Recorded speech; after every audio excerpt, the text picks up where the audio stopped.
Debate, Uncut, and After Show. I'm your host, Nathan Oakley, and if you are new to this channel, or you've not done so already, then be sure to subscribe, hit the bell notification icon and join button if you'd like to become a Nathan Oakley 1980 channel member and keep up to date with the Flat Earth debate. If you would like to support the channel, there is a super chat that runs alongside each of these shows while they premiere, and there's also a Ko-Fi, Patreon, crypto, and thanks button in the info box below the video. Speaking of Patrons, I'm going to do a quick shout out to all of you who do support me on Patreon. So, a massive shout of thanks and appreciation to Measured Flat, Chris Wouters, Mr. Amish, Sensual Goat, Mitch Kennedy, Rod, The Name's Barely, Twad Wazzle, Jason Hornsby, Flat Earth Travolta, JMels24, Unimento, M, Iron26, Endless, Golden McKinnon, Retro Bill, Level Plain Poem, John Kays, Patrick Gunnels, Banter, Mel B. Styles, Hairy Blade, Mobile Mac 777, Rob W, Del West Watson, Unbelievable Productions, Blue Ridge Ranger, Abraham Mohammed, Skeptic 936, Life is Short, David Wayne Foster, and Dank. So another massive thank you to all of you for supporting me on Patreon. Now I will hand over to whoever is in Discord, and the politics Discord server will be in the most popular, as I'm reliably informed, section of that particular server. So hopefully someone will put a link in this recording after the fact, so you can join the exceptionally well-run politics Discord server where we'll be today. So I'll hand over to them and you can enjoy their dulcet tones while I set up for today's live show. Yeah, please read it, Crit. You can. And preferably to yourself. I put muted yourself him. on. He's probably not good for audio. Yeah. Yeah, I will say, yeah, put yourself on mute and just read it.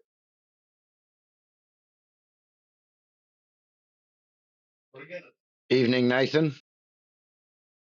Good afternoon, or good morning, wherever you may be. All rise. Morning. All rise. Good morning, What a sir. judge. No, the And king of the mind- court. The king of Do the you court. mind Yeah, if I read attention this on deck. article about Chinese surveying laws real quick? It is illegal to conduct private surveying and mapping activities in China without government authorization. According to the Surveying and Mapping Law of the People's Republic of China, private individuals or organizations, especially foreigners, are prohibited from engaging in surveying and mapping activities within the country unless they form a joint venture with a Chinese entity. The law has been in place since 2002 and includes severe penalties for violations ranging from blah blah blah.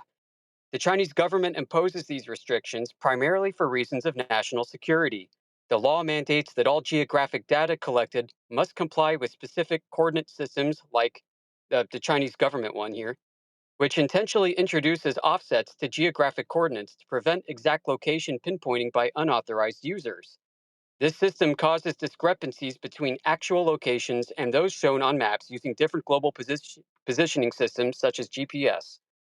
Furthermore, no map material generated within China is allowed to leave the country without proper authorization, as this is considered a matter of national security. This restriction affects various sectors, including companies testing technologies like autonomous driving, which must handle all data related to maps with China differently from other countries. Overall, the strict regulations and legal framework ensure that all mapping activities in China are closely monitored and controlled by the government to safeguard national security and interests. There are 10 references for you to pick through. No, 14. Sorry. Thank you. Well, at least they're honest about it. The obvious follow-on question is, why doesn't that happen anywhere else? Why does it happen at all? Why the necessity? Yeah. Did you want to add something, Harp? Hot micing, if not. The Chinese government, by law, makes it hard for Chinese residents and foreign nationals to debunk the globe in China.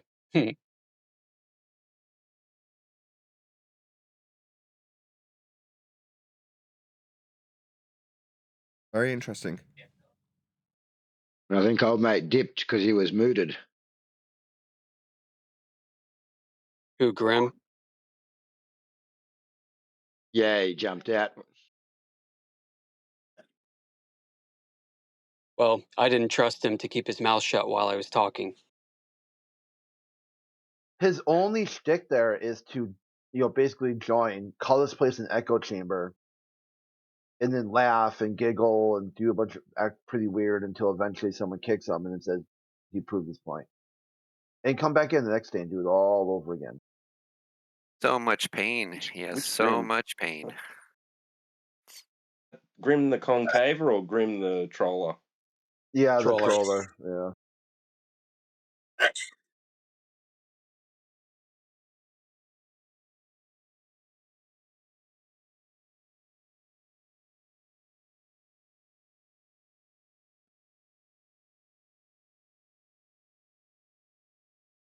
Okay, as this is a small lull, I'm sure you all know the drill anyway, but first and foremost, please don't swear. And if you're not talking, Harp, looking at you, probably stepped away from his computer, leaving his mic wide open. Just mute if you're not talking. If you are in the middle of a conversation with someone, try to at least mute in between when you're not talking and they are. Just so it's clear.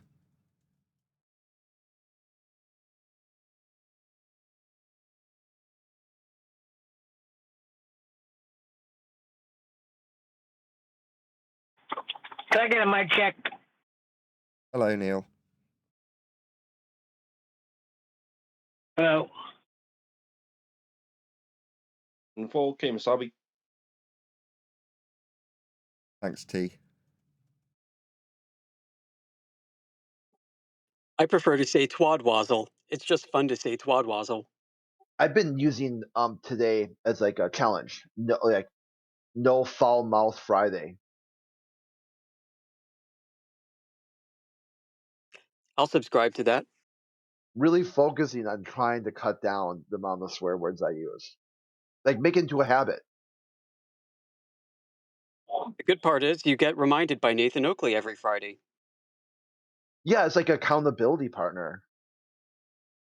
Thank you, Nathan. It's more like thank you, YouTube. But yeah, sure. I'll take it.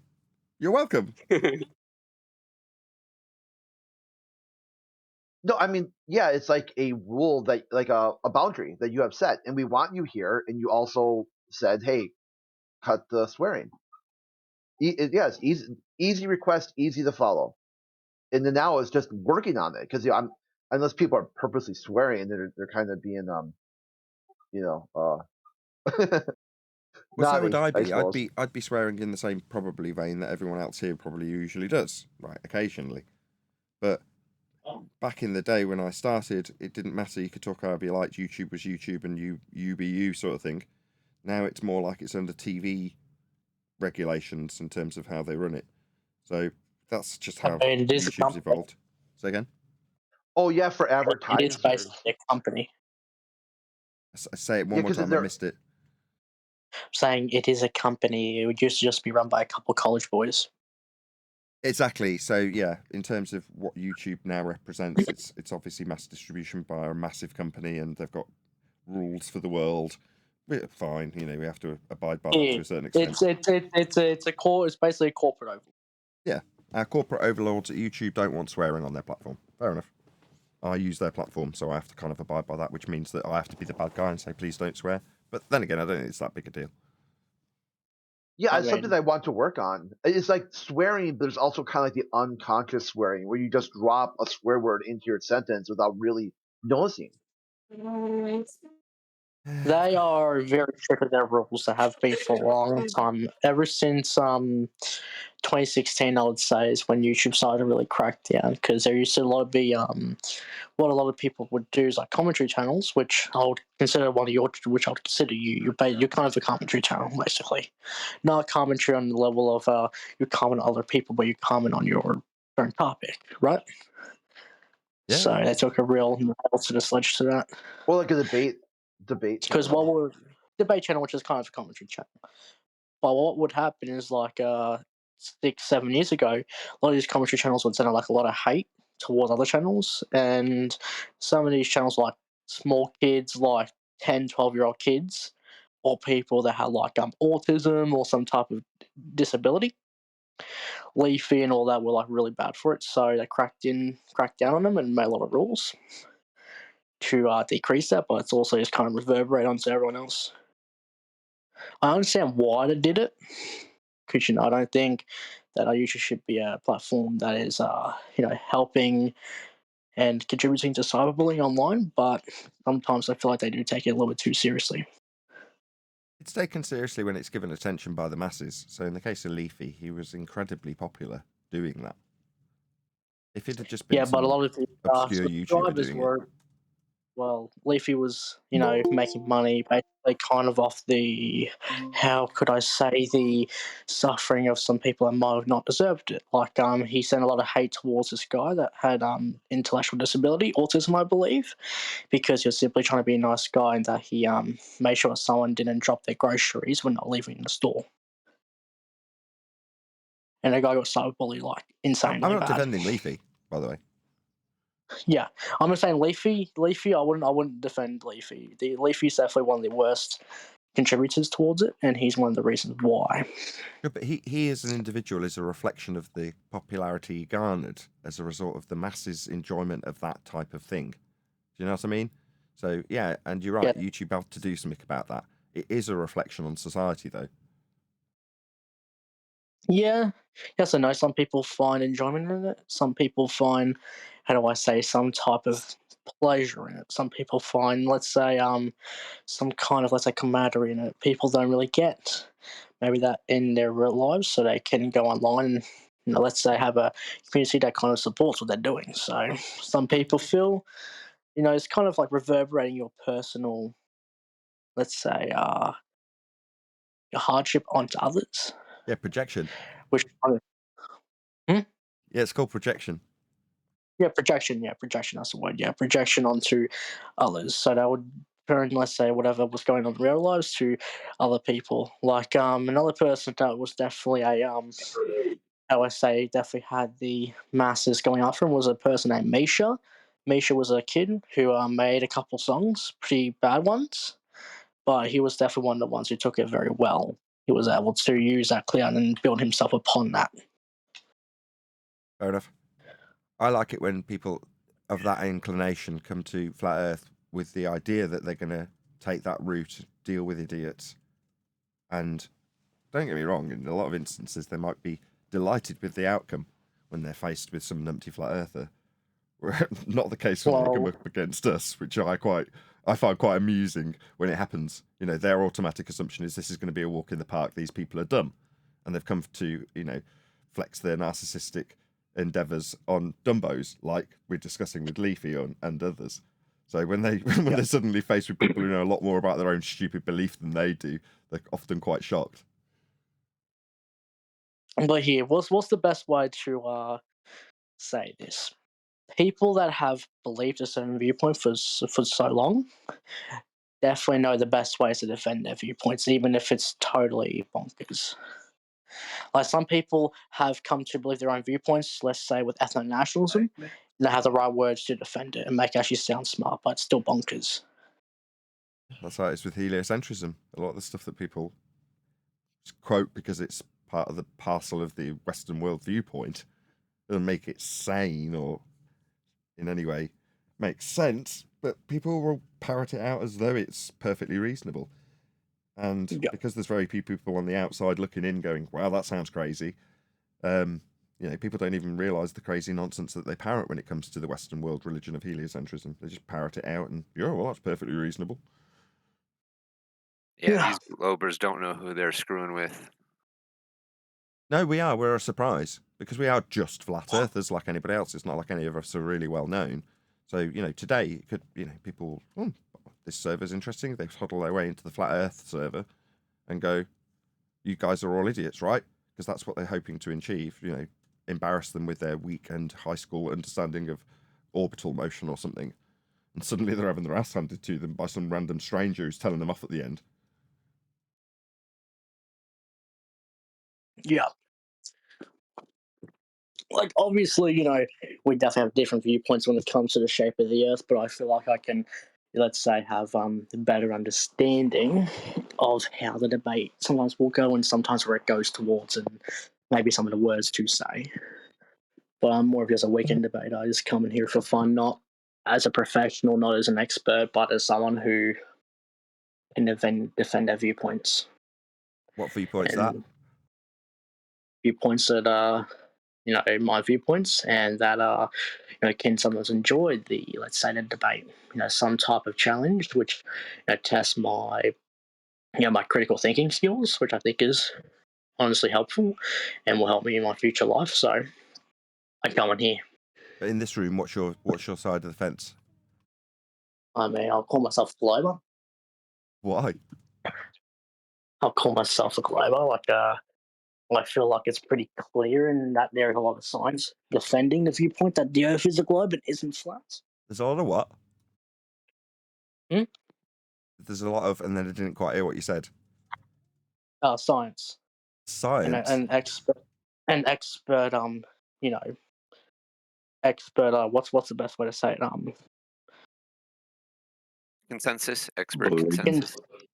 Maybe expert consensus Belief. and data that towards the Earth being a globe Expert and not being belief. flat. Okay, well, let's focus on the former. What is science?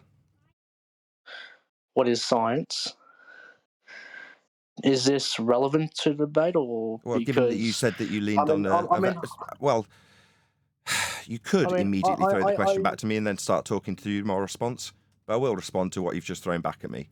Is it relevant? You claimed it, so this isn't going to go well if that which you could be quiet while I respond to you. You immediately threw back at me what I put to you based on what you said. So this isn't going to go well if you say, why am I a glober? I go, because of the science. And I go, what science? And you go, is this relevant? This isn't going to go well, is it?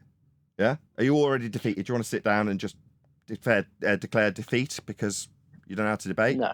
Were you just on your high horse pretending to be a great debater? Wait, I'm not.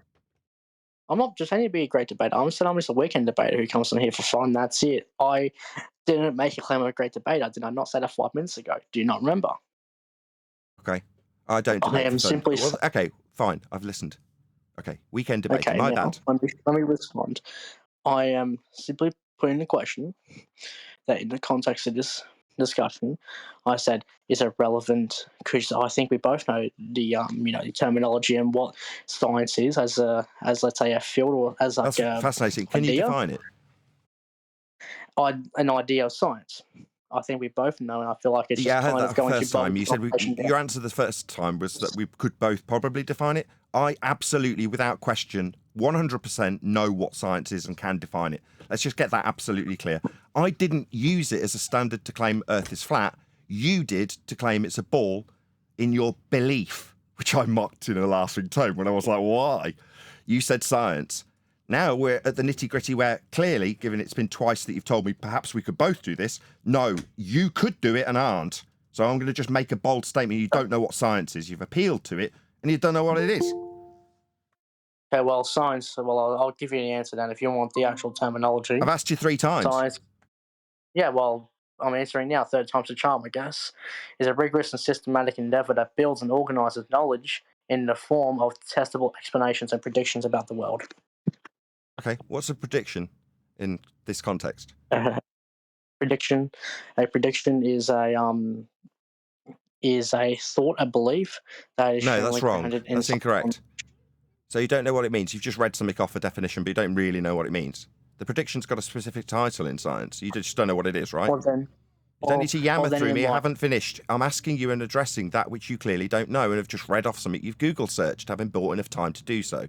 That's clear. We know the drill. Now I'm asking you about that bit you've just read off Google. Yeah. Okay. Predictions. What's that officially called if you were doing science? What's its title? You can say, I don't know, and we could move on quickly, because I do. Okay, I don't know. Enlighten me. All right. It's called a hypothesis. Ever heard that term before? A hypothesis. Yeah, a.k.a. scientific, a.k.a. the guy leading you knows and you don't. You could shut up after I start telling you things that you don't know. Do you understand that? Shut up. You have to be a dickhead about it. Like, I'm trying to. You don't need to attack me personally, Mr. Ignorant. You can just shut up while I educate you about. Can you just immediately? Can this guy just immediately concede defeat? He's lost. He's told me he doesn't know. He didn't know past tense till I educated him, and I'm trying to educate him with him yammering to the top of me. And what, objecting about me being a dick? No, you're just... Do I need to put on a big smile while I educate the ignorant? Okay, let's do that. Oh, you okay there, son? Let me just enlighten you with the brightest of tone I can muster. Your ignorance about science, having read it off Wiki, can be expanded on by me, a flat earther, who absolutely without question knows that which you don't. Now, don't have to be a dick about it. I could just tell you if you shut your mouth. But obviously that's proving difficult because I'm educating you, the globe believer, as a flat earth understander, what science is and you have appealed to. Now, my tone's not going to keep up that pleasant demeanour for long because I'm educating the ignorant. As an enlightened flat earther in this topic, you, the weekend debater, wants me to not be a dick when I'm dealing with the ignorant weekend debater who doesn't know anything about science. No, mate, you could just shut up and listen. I could have told you what a scientific prediction, aka hypothesis, actually means, because it's got relevance in this subject about the study of physical and natural worlds. That's us, that's physics, that's science, that's what we're talking about. The nature of the world. Absolutely without question relevant. You didn't even know if it was, and questioned me about how relevant it might be. It's entirely pertinent to the subject. Physics is the study of the physical and natural world. Very much what's on the debate table here today. You, Mr. Weekend Ignorant Debater, haven't got the slightest clue about what you're babbling about when you express your belief based on science. You don't even know what the definition is. You have to look it up. We all clear? Shocking how the example of some ignorant guy who thinks he can come and flex his intellectual muscles here on a flat earth debate server suddenly finds he's being educated based on his ignorance by that flat earther telling him off at the end for his ignorance because he insulted me and called me a dick and then started yammering through me after I had to take a tone with him because of his insolence and petulance. No, mate, I'm not dick. I'm just greater educated in this subject than you. You could just tolerate that and admit your ignorance with a little bit of humility. Instead, you chose to call me a dick. I'm not a dick, I just know what science is, son. Okay, well, here, let me ask you. My claim No, is you don't get to ask me anything, son. Yeah, no, I already asked you what... Mate, you're not leading the conversation, you lost. You sit down in ignorance now, and I lead the conversation, not you. You understand that? You have to earn your little victory to lead the conversation next. Yeah? If you'd have known what science is, you could be leading this conversation. Instead, you're ignorant. I had to educate you, prolonging this discussion about how Earth is not proven to be a sphere by science. It's a category error. Now, you, who still absolutely without question will not know what science is and haven't been given an opportunity to educate you, you called me a dick. Meanwhile, you're still talking. You're still talking while I try and explain that your standard of evidence when you said you got science was a category error. You're still yammering to the top of me, so I've got to mute my Discord line so my audience can hear the conclusion. To say you've got science for the nature of the measurement of a plane, an aspect of the world, is not a cause and effect question. It's a category error. You, being ignorant of science, laid down a standard that's cause and effect related for the nature of a plane that we'll measure. No, it's a category error to declare science in this subject. You didn't understand that. That's why you appeal to science, because you don't know what it is. Now I have concluded, after winning and having you yammer through me, call me a dick, generally be belligerent, intolerant of being educated, you're fairly standard, I think I'm really smart globe believer, being absolutely torn a strip off by me, a flat earther who knows better. Okay, son? Now, I don't expect any response. I haven't asked you anything. Well, we'll tell you, given your ear as a weekend globe-believing muppet who's got the outright outrage to call me a dick. What bloody outrage. No, thank you. I don't need to deal with dicks and educate them in what science is, having learnt it myself. Yeah, you go away with your globe belief after the end of this discussion and me tearing a strip off as concluded. You don't launch into questions of me. First, demonstrate you've got a brain in your head and you know some of the subjects here. Then we might listen to a question from you.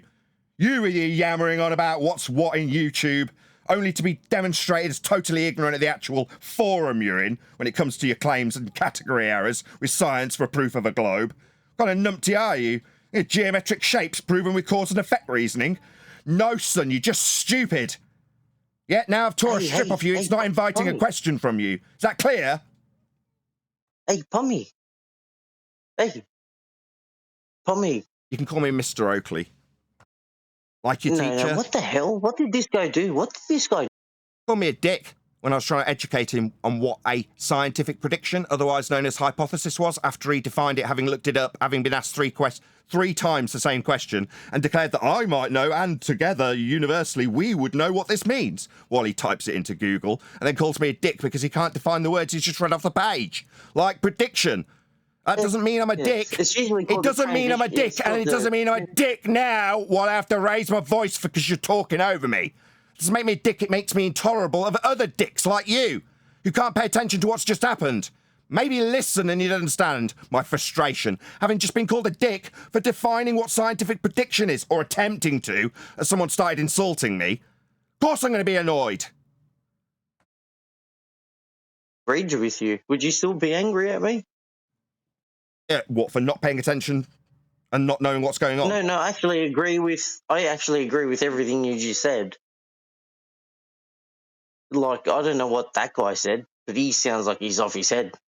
He doesn't sound like he's reading the book that everyone else should be reading. He's reading some kind of other book.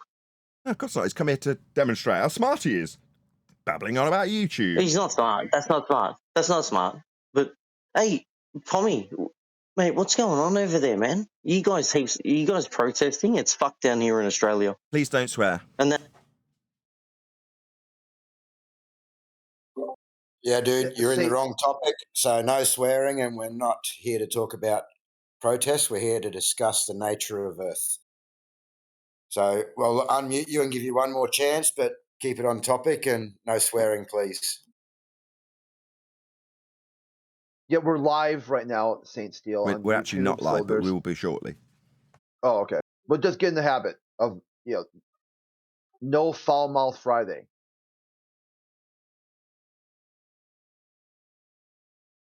And Jimbo, just if that can be your conclusion, okay? You don't want to talk to somebody who has these traits that you've accused Nathan of having.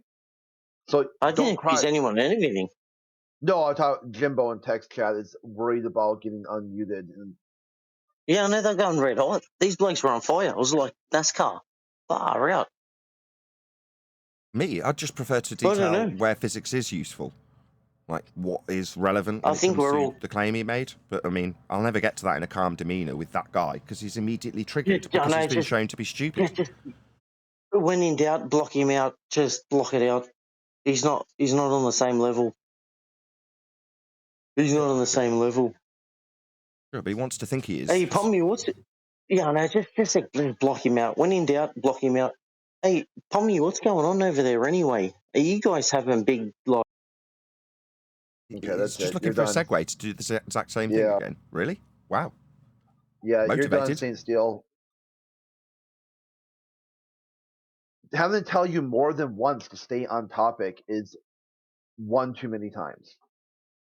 Do you mind if I just say a quick hello to my panel?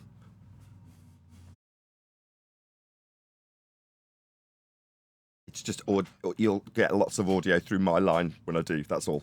Hello, Brian. Hello, Neil. Hello, Refracted. Hey, Nathan. Hey, everyone. Hey, where we at? Politics. Morning. Hey, Nathan. Yes. That's the perfect example of why we asked that question. It's sort of like a trap question, right? Is there any scientific evidence for the globe? And all I have to do is say it falls outside of the scientific method, but they still won't get it. Well, I never got to that stage with him. He wouldn't tolerate it, right? Because I'm obviously taking a demeaning tone when I'm demeaning his ignorance. That's how it is. But he doesn't like it, so he wants to brace against it and call me a dick and focus on my tone and attitude towards him as an individual I've never met and couldn't give a crap about. No, I've got an audience. I'm recording this so I can publish it later to an audience so they can hear the useful nature of the claim made inappropriately by my opponent of science. Now, I could take him by the hand, ignorant that he is, and explain what a cause and effect reasoning prediction, otherwise known as a hypothesis, is useful for and applied thusly with an example. Didn't get there. No. I don't know what it is. I took 3 attempts too because I don't want to look stupid by saying I don't know. So I'll keep you all strung along for a few more sentences. Well, obviously both of us know what science is. Definition of science typed into Google. So Like, you don't think we know what's going on? We've been doing it for 10 years. But this dick thinks he can just stroll in at the weekend and show everyone how smart he is. No, you're not smart. No, I'm exposing how unbelievably stupid you are and ignorant of the subject you claimed you would appeal to for your faith in a globe. People don't like that. No, I am smart. No, you're not. Shut up and listen to what our hypothesis is, you stupid idiot. You don't like my tone? Well, then don't be dumb. Don't come here thinking you're smart and telling everyone about how YouTube works with Leafy, demonstrating your level. Yeah? You're just a thicko. Another globe-believing thicko, pretending to be smart. Yeah, we've seen it all before. You're not special. So shut up if you want to learn what science actually is. Oh, you don't? You want to tell me I'm a dick? Well, then you're going to get my heckles up right quick and get shouted at. So when next man asks why you're annoyed, yeah, well, because me, in my learned position of knowing what science is, was about to endeavour to tell a total stranger who's used the word incorrectly what it actually means. I'm getting called a dick.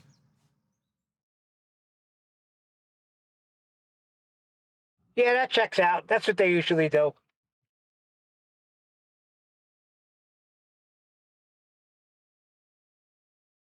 It's so funny that I could almost. they claim science so fast, and then they don't even know what it is. Like, do they realize they don't know what it is when they say it? I don't know. No, it's a power word. That word has power, and they know it. Well, they don't know it. The guy saying it didn't know it. He's been duped with it. He's just regurgitating it like he did after his Google search. He doesn't understand any of the words he's parroting off the text black and white on his screen. And he didn't know what science was when he parroted it as a proof of globe. When I try and tell him it's a category error, he's not going to listen to it. He's certainly not going to listen to me expand on why it's a category error, is he? No, because he's made to feel dumb. So therefore, bad Nathan, dick. Okay, that's the level of your intellect, right? Absolutely zero humility then. You just want everyone around you in the server to go, oh, isn't this guy smart? Yeah, no, you were exposed within about 4 minutes of being in discussion with a flat earther. Isn't that shocking? Well, The that's what the funny thing television does. All right, John, go ahead. the funny thing is what they believe is science still appeals to a flat plane, Yes. even after they're in a category error. They still have to utilize the Earth as flat. How so? For example, the curve calculator that they would say was scientific evidence of curvature of the level, requires level to be a horizontal flat plane. That means surface level or sea level must be a horizontal flat plane. Oh, dear.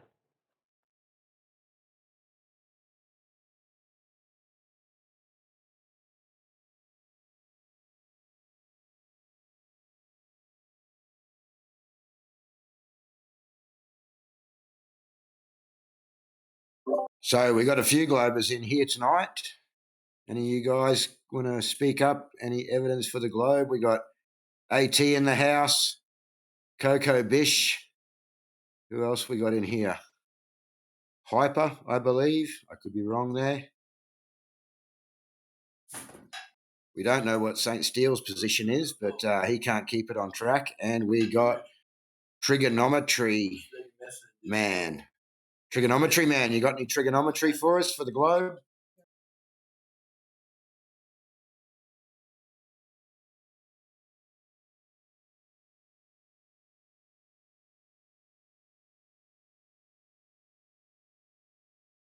Alrighty then.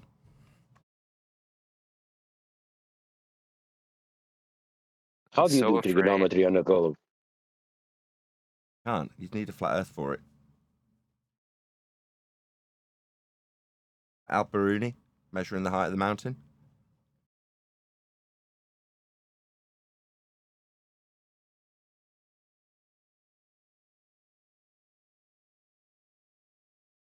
So no trigonometry on a globe then.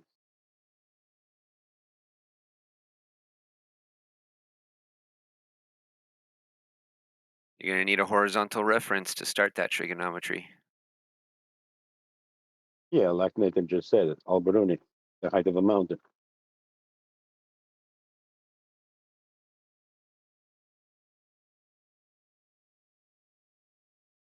I can almost guess that his argument would be that the star's height can't be calculated with trigonometry. Yeah. No, it's what's no the way. height of the star, John? That's what they. Because if you know the base length, then you must know the opposite. See how the Feast of Nonsense all ties together now?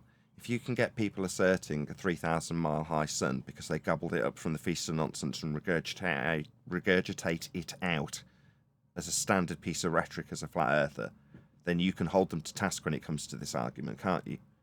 If everyone's got, sorry Dave, just going to get pinned to it, Dave Weiss, right? He's got his sun, moon and zodiac clock app, and it's got the sun as a physical entity moving over the top of a flat plane. Okay, does it match with the time? Yeah, it does a pretty good job. Same as Gleason's would. But then you can ascribe an angle measurement to that sun because it's in a fixed physical location and can have angle measurements result in heights. So therefore, you can have whoever it was that first postulated, let's say it's Eric DeBay, saying it's 3,000 miles high. Okay, now we've got everything they need to say, how'd you get the height in this process? Suddenly it's not about whether or not celestial navigation works and is employed by everyone always, and all of the globe mathematics are derived from these measurements of a flat plane. No, it's suddenly about whether or not a flat earther, not a navigator, can get the heights with what they say proves a flat earth, but fails because you can't get the heights. And they say it's 3,000 miles high to the sun. Can you get that measurement? No, you can't. It fails. Okay. Well, that's a nice little false dichotomy that ends in the globe believer at that time using a flat plane measurement to claim he's got a globe in a winning position, therefore it's a globe. That's how the Feast of Nonsense has been laid out at the table for us to regurgitate, so that all of the claims a flat earther would typically make on their road to flat earth belief are nicely stacked up in false dichotomy against the garbage claims that the globers will make when they're using flat plane measurements to make them. So it's their flat plane that they say proves a globe versus our flat plane that they say fails in this instance because we can't get the heights. Not that you need them to traverse the flat plane you're measuring. There you go. Piece of nonsense. That's what it's there for. It started with the borders. Well, I believe 3,000 mile. 3,000 mile claim started with the borders back in 2015. It was them that started doing that, placing triangles on the Gleason's maps and claiming that if you do the trig, then the sun is 3,000 miles high. It was them that started that. And flat earthers took the mantle, or took it up stupidly. I never did, but other flat earthers did. And started claiming the sun is 3,000 miles high, not realising, not knowing what they're talking about. I didn't know that. Yeah, it was Globers that did that. It started with the Globers. A lot of this stuff started with them back years ago. Go on, Byron. Byron, but yeah, cheers, mate. What's a flat Earth? What's a flat Earth? A navigatably and measurably flat plane that we all dwell atop. Oh, sick. Yeah.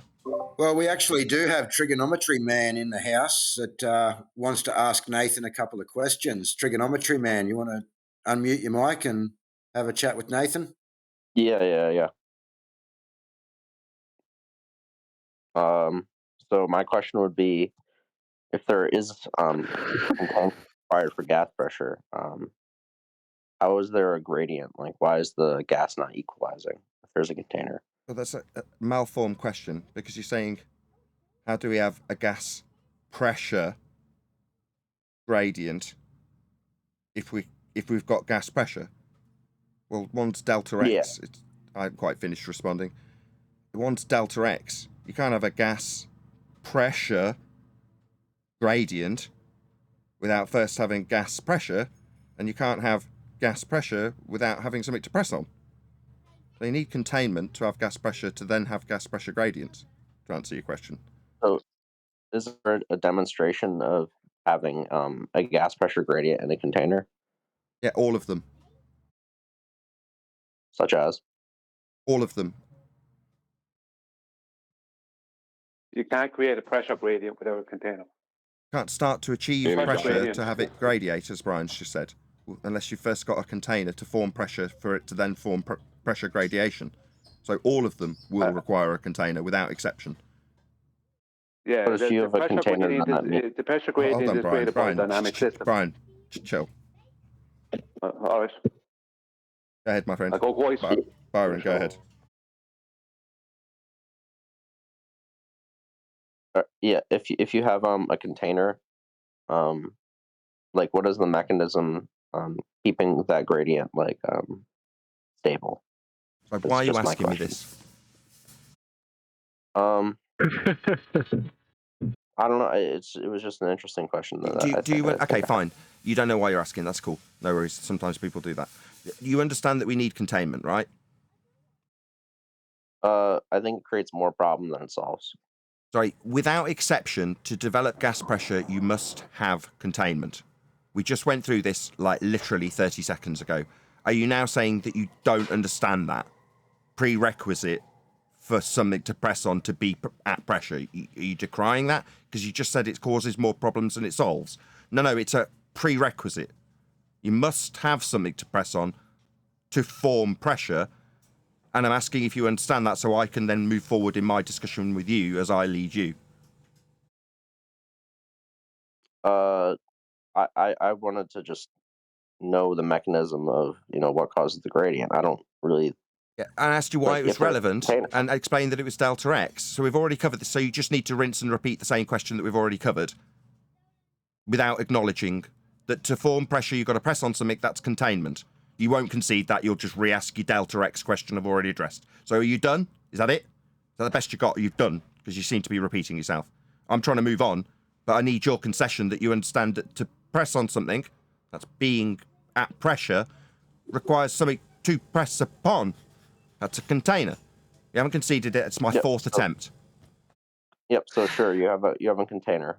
So okay, I'm leading you, son. I'm leading you. It's just a closed question. I'm leading you. It doesn't mean waffle now. I make my conclusions after leading you and getting a close answer. Yes. Can someone mute him? Because pricks like this, now that I'm winning, decide that, no, you're not going to take this as a win. Now I've conceded, yes, we must have containment. I'm going to incessantly yammer through the fact that debunks outer space. Because apparently, no, the gas pressure is going to definitely get yammered straight to the top of about 5 people because there's globe believers in here. Me pointing out that the moment you understand implicitly that there's a prerequisite for a container, then space is fake.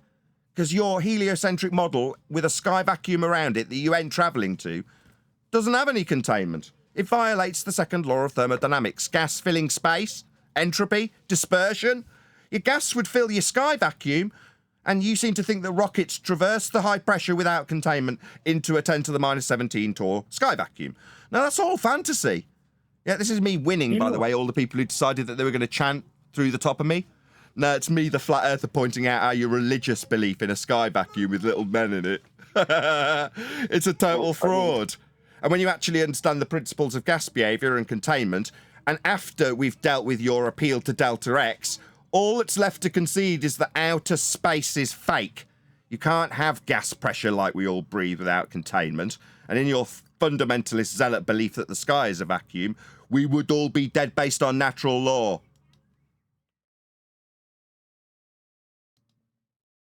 Hello, Nathan. Hello. How are you?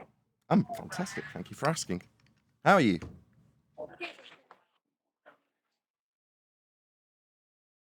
Very good Friday. Good to know. Let's warm you all up with the housekeeping question on topic based on the pre-show. Any evidence you can have gas pressure without the necessary antecedent of a container to press upon? No, but I would like to hear what Brian was going to say in the pre-show when it comes to that question. He could have just answered. There's no point. Thank you for the drum roll. Go ahead, Brian. Oh, wait, what? Was that directed at me or Neil? This is not a good start. Yeah, well, I tried to say it earlier, and you didn't want to know. So No, I just wanted the other guy. Now? That was when the guy was asking the question. Yeah, well, I was in back and forth with the other guy. I just didn't want it to be 2 versus 1, so I shut you down, so it was fair on the other guy. That was all. Don't take it personally, please. Also, I did kind of want to undermine you as we were recording, and it was clear demonstration of my dominance over you, Brian, so there was that too. Anyway, gas pressure gradient. I'll throw that out. You want to know why we have a gas pressure gradient here? Correct. Okay, Yeah, you can have a gas pressure gradient in two different systems, a closed static system or a closed dynamic system. A closed static system would be like a bottle of gas, right? Your average bottle of gas. But if you heat one end or one side of that bottle of gas, you will have a gradient if you heat the end or heat the top. The reason is you have a temperature differential then. You have a temperature gradient. Temperature gradient creates pressure gradient. What we live in is a closed dynamic system where we have a moving heat source, which is the sun, creating heat wherever it goes, and then the heat dissipates when it leaves. That's a constantly changing situation. And because of the sun doing what it does, we have gas cycles. If the sun didn't do what it did, we wouldn't have gas cycles. We wouldn't have convection. We wouldn't have convection cells. We wouldn't have boundary layers, all these things, weather, all this stuff. So it's all created by the sun. And the fact that we live in a closed dynamic system. Closed means contained. You can't have a gas pressure gradient without gas pressure, and you can't have a gas pressure gradient gradient without a temperature source. Furthermore, and a temperature gradient. You can't detail what it is to be gradiated through altitude without a flat plane to reference in the first instance. So the description of the gas pressure gradient is, with respect to a horizontal plane of reference, is described from sea level. Well, we should be able to. You don't need a flat plane to have a pressure gradient. Exactly. You don't need a flat plane to have a pressure gradient, no. But I'm saying, in terms of how we describe it with respect to a horizontal plane of reference. That would be sea level.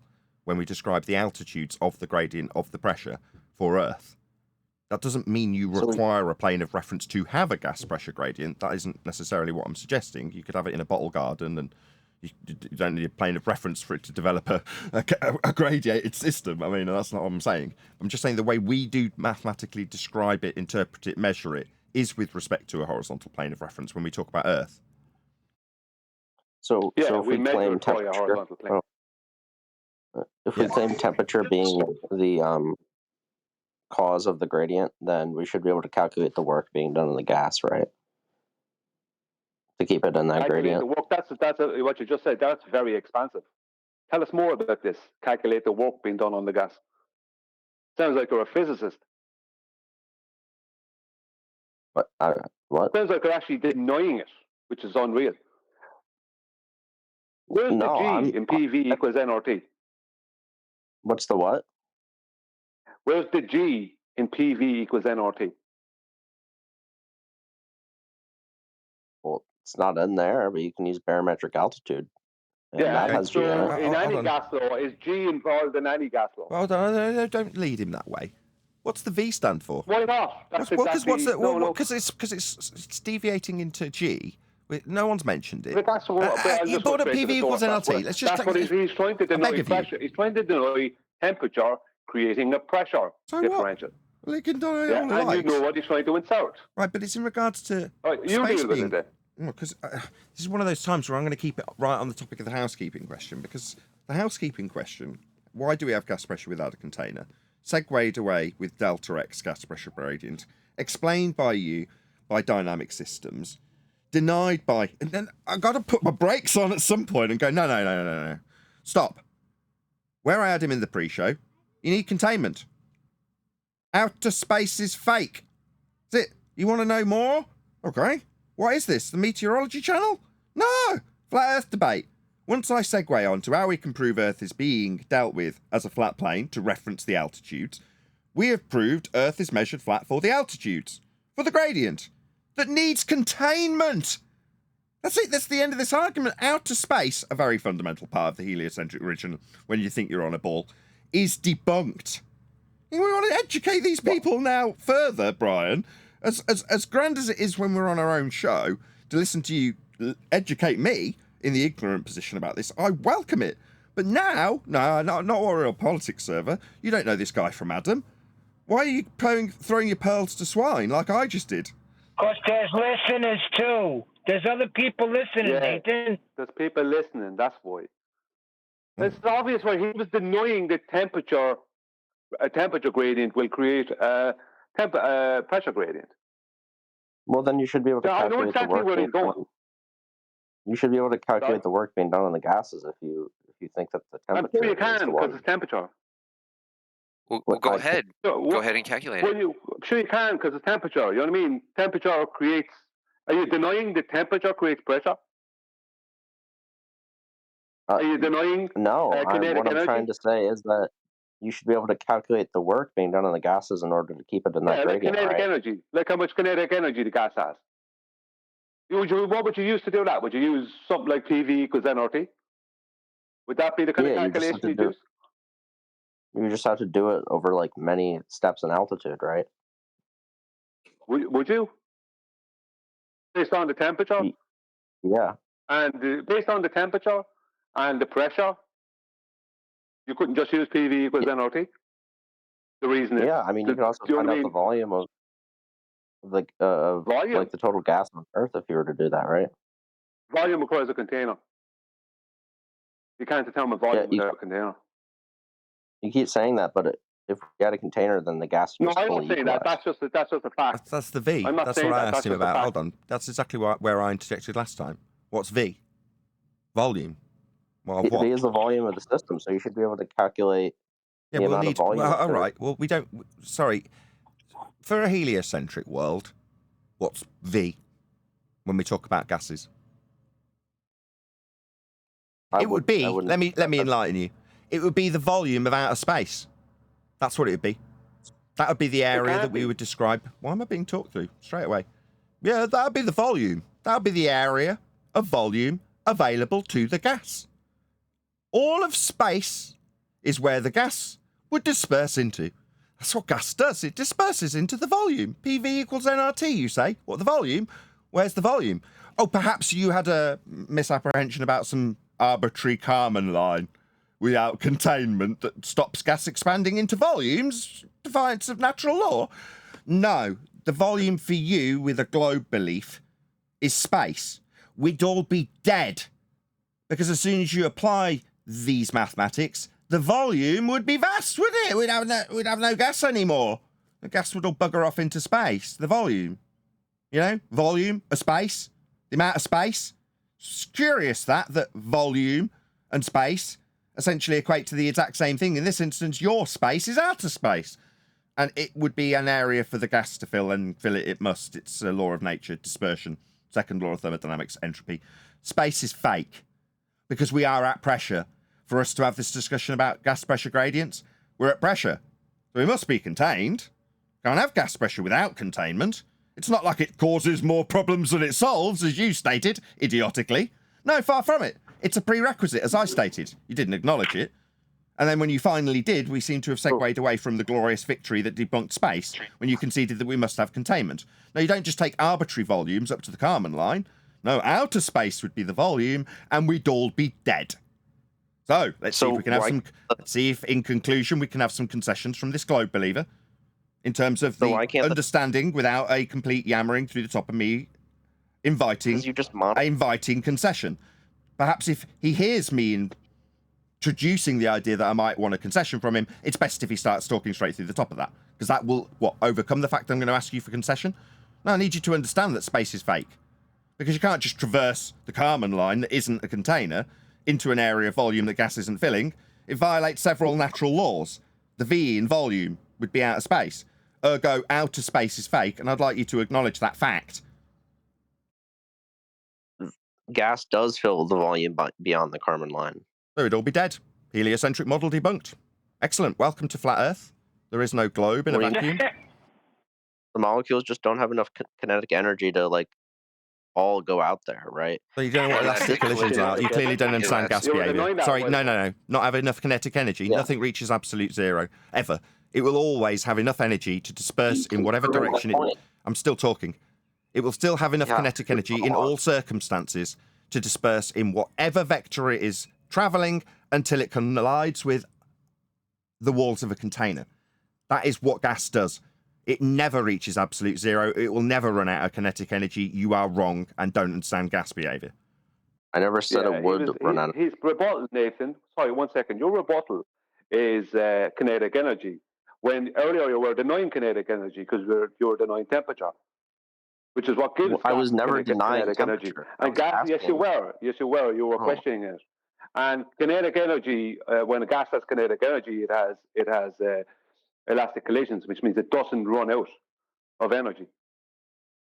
Yeah, I wasn't denying temperature. And your claim that the gases go off out into outer space is a violation of not just a violation of the second law, not just as your claim a total violation of the second law of thermodynamics and the third law of thermodynamics, but it's a violation of the first law of thermodynamics.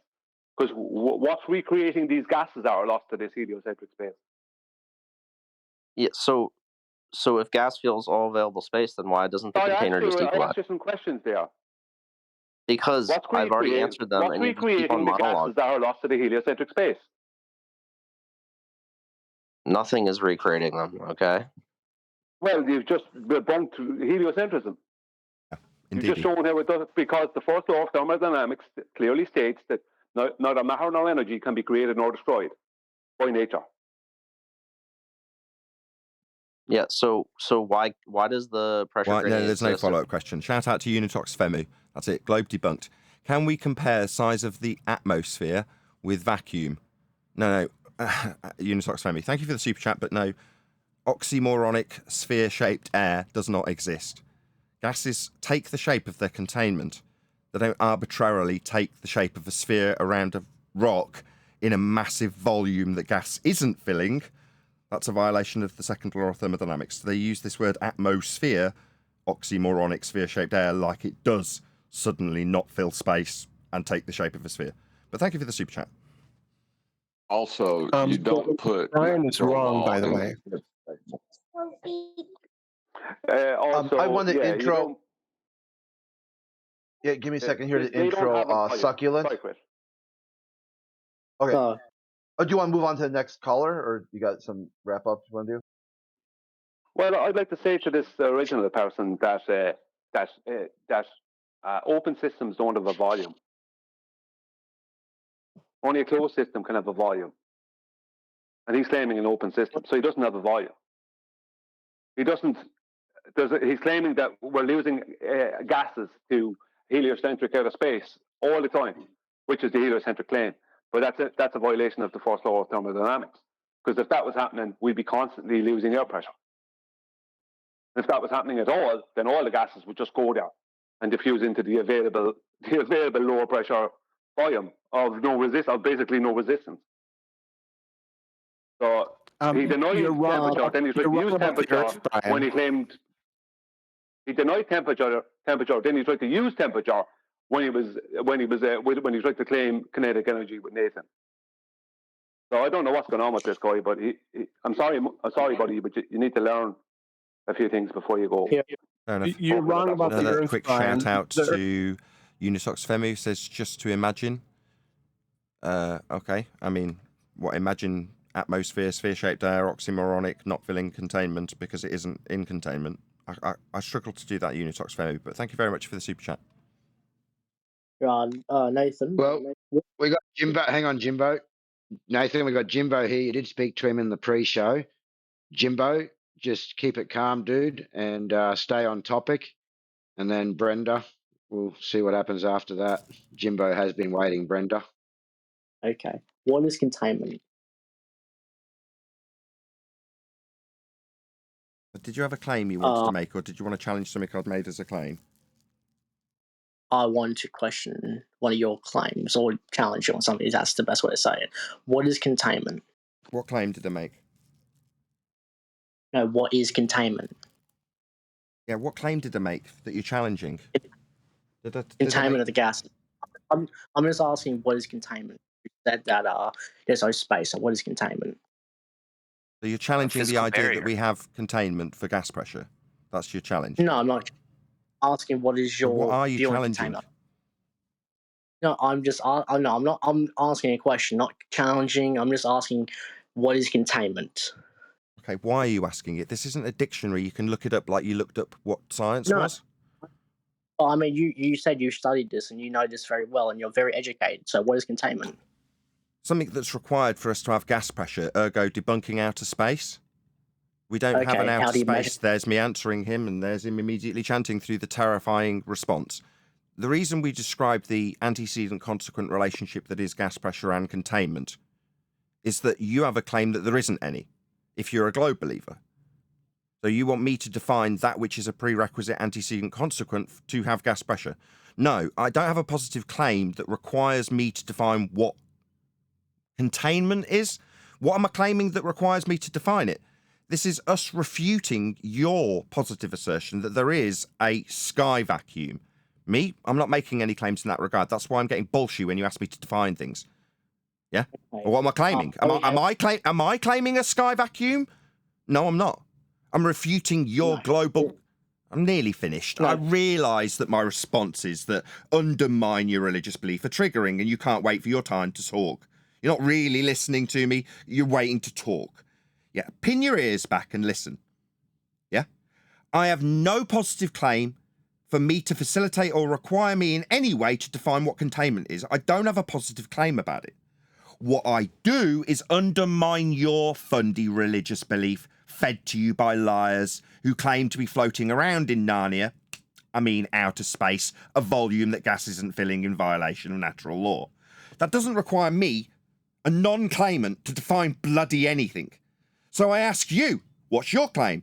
Oh, sky vacuum? Yeah, that's fundamentally debunked, because gas would have nothing to press on. What's that? What's a container? What's something you haven't got, mate? Gas would fill the fantasy sky vacuum you have in your religious belief. What's that? What's the sky? Ask nobody of me. Yeah, it doesn't matter what I define it as. I'm not making a positive claim about the sky. Okay? Okay. What is Narnia? Narnia is an imaginary place, like a sky vacuum in violation of natural law. A place where fantasists believe you might be able to traverse if you went through a wardrobe, or went through the Kármán line that isn't holding gas at pressure because it's not got anything to press on, but you wave goodbye in this fantasy Narnia-like land of sky vacuums to the gas pressure, so you can look back on it. Or take pictures of paintings, whatever you want to claim. But anyway, you look back at the Earth with its yummy gas pressure not dispersing into the area you're now floating around in as a liar at NASA. The area you believe in. Yeah? That fantasy land. Like Narnia. No one's going through wardrobes to a snowy land with witches, and no one's going to a sky vacuum in violation of natural law. Hence my accidental comparison between two completely fictitious and fantastical worlds that you definitely aren't going to, but men claim exists. It doesn't. There is no sky vacuum. Space is fake. Again, you not being able to tolerate an actual conclusion, just waiting for your turn to talk. Space is fake. Your belief in it is ludicrous to me. Okay, then what is above us? I didn't make any claims about it. Was that not made abundantly clear to you? No, I'm just refuting. You are reaching out to me as just reaching out to me as a guru. Now you realise your religion's wrong. So no, I didn't. I'll say it again as he's asked me again. No, I didn't make any claims about it. I don't need to make any claims about it. I refute your garbage beliefs about it. That doesn't mean I'm going to become your guru as you interrupt me incessantly as I try and explain things to you. I'm not your guru. In fact, I don't like you very much. I'm not going to use a horrible word like you used against me, like dick, but I find you quite insufferable, and I don't want to educate you. I'll tell an audience that's paying me that space is fake and use natural law to prove it as you incessantly waffle through the conclusions. Are you a grifter? Did I hear that you'll never reach absolute zero?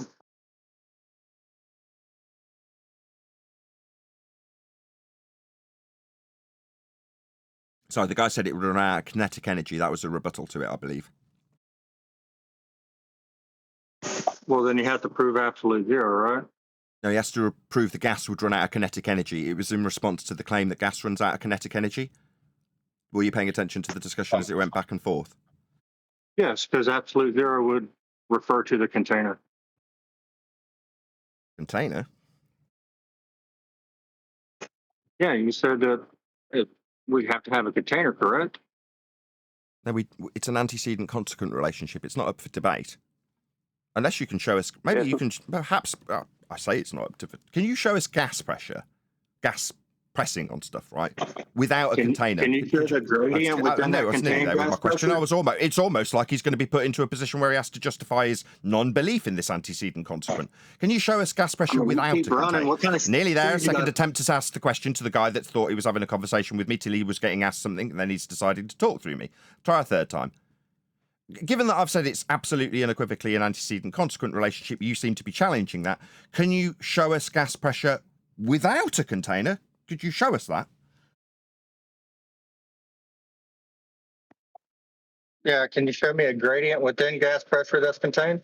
We dealt with this earlier. It's a delta X situation. First you have gas pressure, then you have gas pressure gradients. Obviously, when I asked you if you were listening to the flow of the conversation and didn't get a response, I can now infer the response because that was discussed about 7 or 8 minutes ago by Brian explicitly. He went through it in detail. But obviously you weren't listening. But I brought it So up 2 days obviously ago. now that I'm pointing out this guy's inability to comprehend and listen to a conversation that's only 7 minutes old, he's going to talk through the top of me also.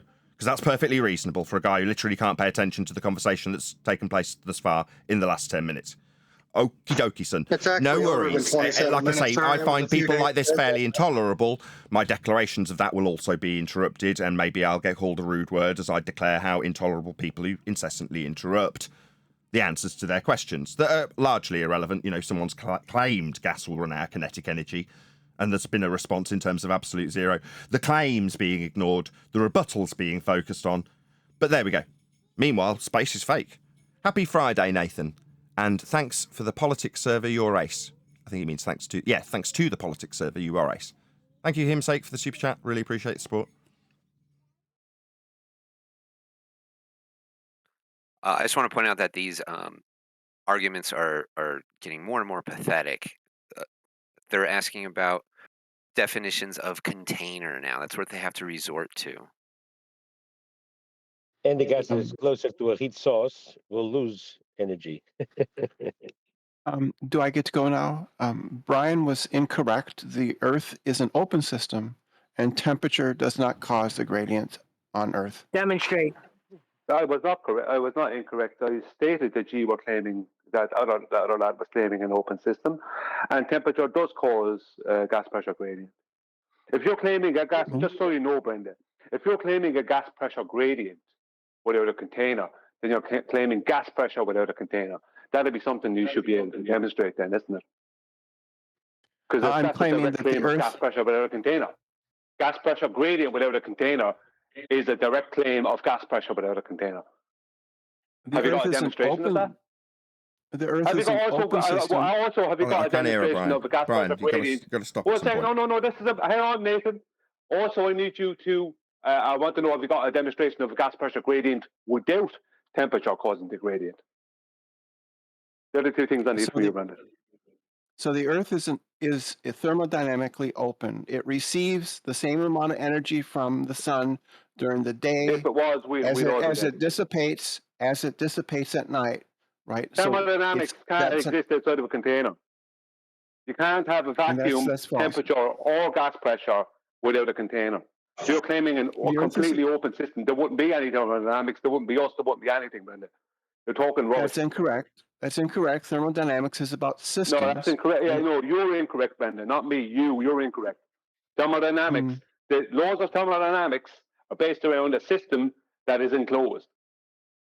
No, that's false. It also deals with open systems. So the Earth is open. So the second law of thermodynamics, 1 second then, Brendan. Okay, the second law of thermodynamics, right? High pressure will always go to low, right? And hot will always go to cold. Right? You agree? What was that again? Second law of thermodynamics states that high pressure will always go to low and hot will always go to cold. Do you agree? That's not what the second law states, but that's an interpretation of the second law. In the second law, that's clearly stated in the second law. Anyone can Google that. You just It's lied. literally not what it says, but that's an interpretation. Brendan's just after telling a total lie. Brendan's after just telling a total lie, stating that it doesn't state in the second law of thermodynamics that high pressure will always go to low pressure and heat will always go to cold. They're the two most well-known things from the second law of thermodynamics. It's literally stated. When you look up the second law of thermodynamics, that's the four things they are telling you. Yes, that's correct. But the problem is that that's in defiance of their globe model, with it defying that law, so it has to be fundamentally denied. In fact, entropy of It's gases, also based around Brian. an enclosed Okay, system. Sorry, so AJ. Brian, Hang on, Brian. the second law states that Actually, Brian's 100% correct, and one of the most widely stated irreversible changes is entropy of gases. Yeah. I've released several university lectures from Yale and Oxford, and I can't remember the other one, that all dictate to their students what entropy is in terms of entropic dispersion, and they use gas in most examples. Yeah, gas fills space. Brenda is a liar. She's here to lie. Yeah. Why? Well, because the second law of thermodynamics doesn't comport with her religious belief in a sky vacuum. Therefore, gases in an open system won't disperse. Well, that's a defiance of the second law, and she will literally lie about what the second law is to Brian and a live audience because she's a glurf. You've got to lie to glurf. She's stamped that's wrong, that's wrong, that's wrong through the top of Brian, making his point nice and clear. Total lie, he wasn't wrong. But he's been interrupted by a glurf liar several times. He's been proven and demonstrated to be a liar now. Thank you, AJ. Yeah, so that's incorrect. It states that entropy See, now she's going to chant, "You're incorrect." No, Brenda, it was put to you by Brian that it's a very well-stated principle in the second law that gas fills space, and he further qualified it by describing how high pressure moves to low pressure, hot moves to cold. You denied that. That just makes you a glurf liar. In other words, I wouldn't at all blame Brian if he just, that's it, it's his victory. The moment you're just shown to be a disingenuous liar, why would the conversation continue?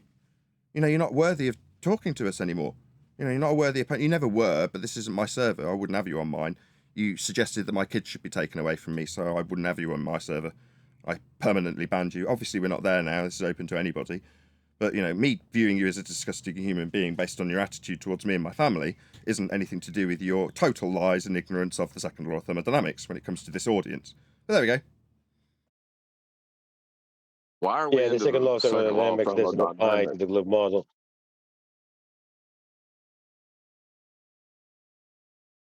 Yeah, they can't even get into the second law. They appeal to a gradients that starts at sea level.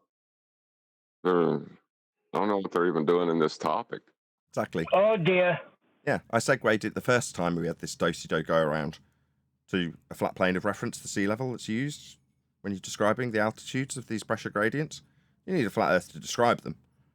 That's a fact. I just must point out that Brenda also lied when she said that temperature does not create the pressure gradient or a gas pressure gradient. Intrinsically That's a complete linked. lie.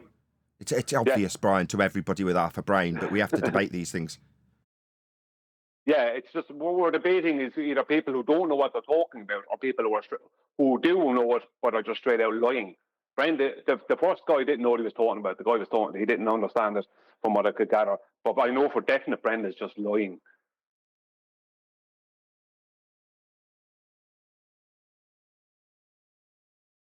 Yeah, the 14.7 psi starts at sea level.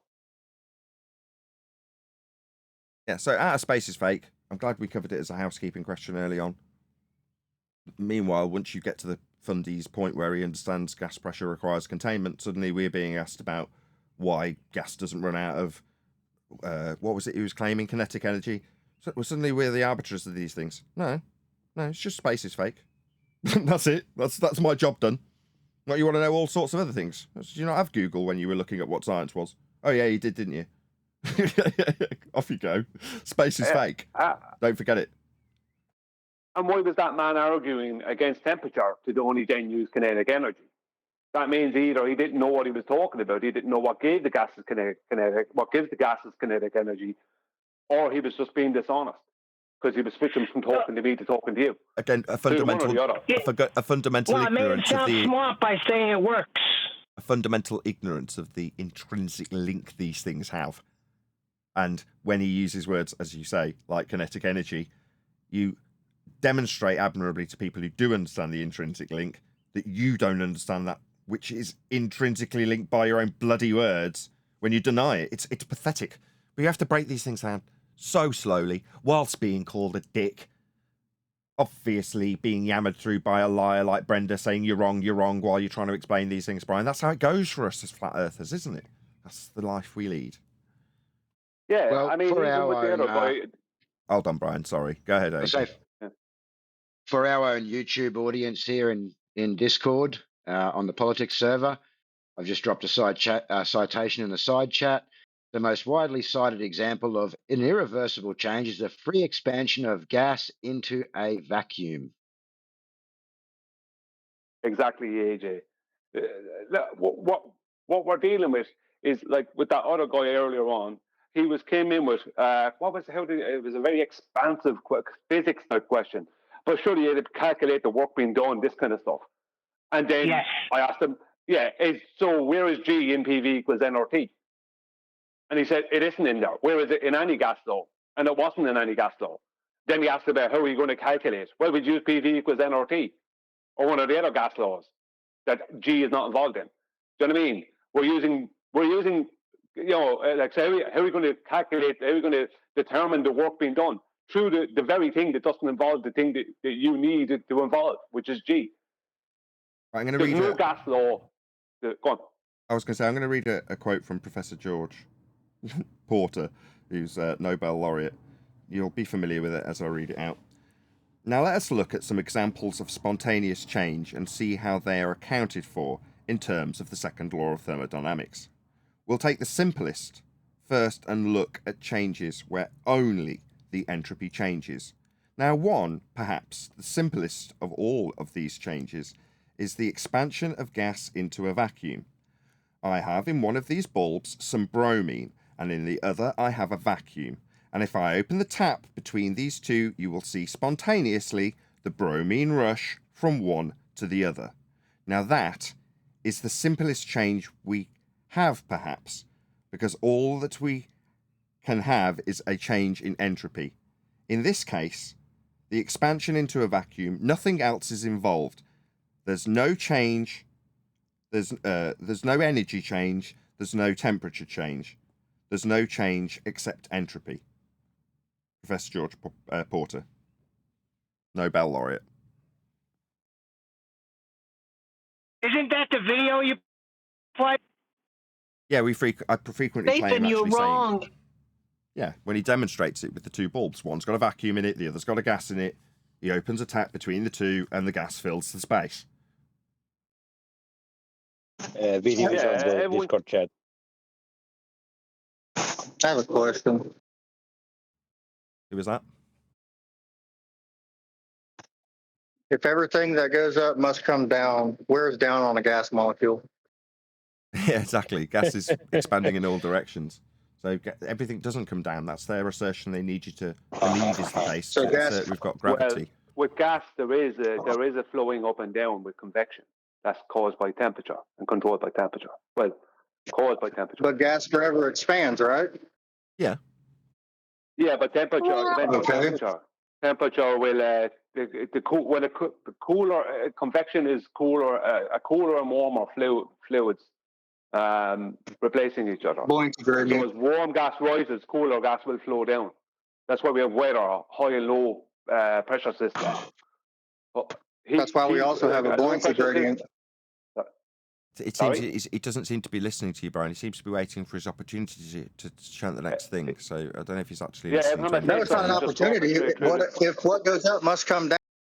You're just talking straight through the middle of me and trying to say stuff, but you're not. Yeah, that's the problem. I assume from that little outburst through the top of you that he's got a fundamentalist globe belief, and what you're saying is troubling.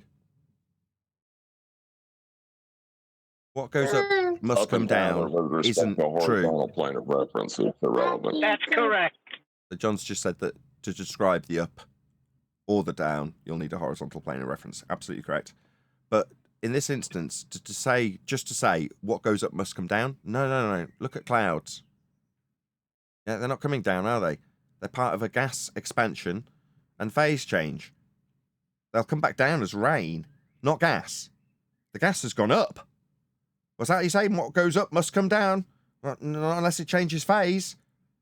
If it doesn't, it's just going up. It's expanding from ground level upwards. What's that? Gravity? It doesn't exist in this context, does it? Oh, there's another fundy chanting through the conclusion. No, I assume. that was AJ. Sorry, Oh, I was going AJ. to say, unfortunately, he's run away. He's run away from you. Yeah, the weekend globe debater dipped. Fair enough. Weekend warriors, huh? Yeah, he was here to flex his intellectual superiority in a room full of dumbos as far as he was concerned. We even detailed them and gave examples with people like Leafy as a segue. And then when it actually came down to him defining why he got a globe belief that I smirked at, he said science, and then the moment I point out it's a category error, it's rumpusing and I'm getting insulted and called a dick. It was great. Perfectly timed, as we'd literally discussed that very Dunning-Kruger scenario prior to him having it. It was epic.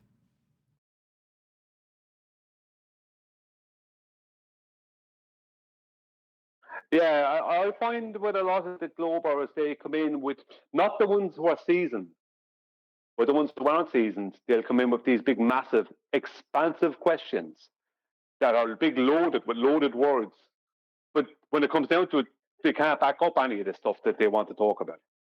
That's been my experience in 9 years. In 9 years, they're paper thin. Once you press on it, your finger goes through. You know what I find hard? Something as simple as you can't have gas pressure without containment, right? Instead of them realizing that, intellectually thinking about it, no, they'll look to find the answer how you can have gas pressure without containment. And there is none. So there's a But question. they'll believe whatever heliocentrism dictates. This is an unusual circumstance that doesn't normally befall us.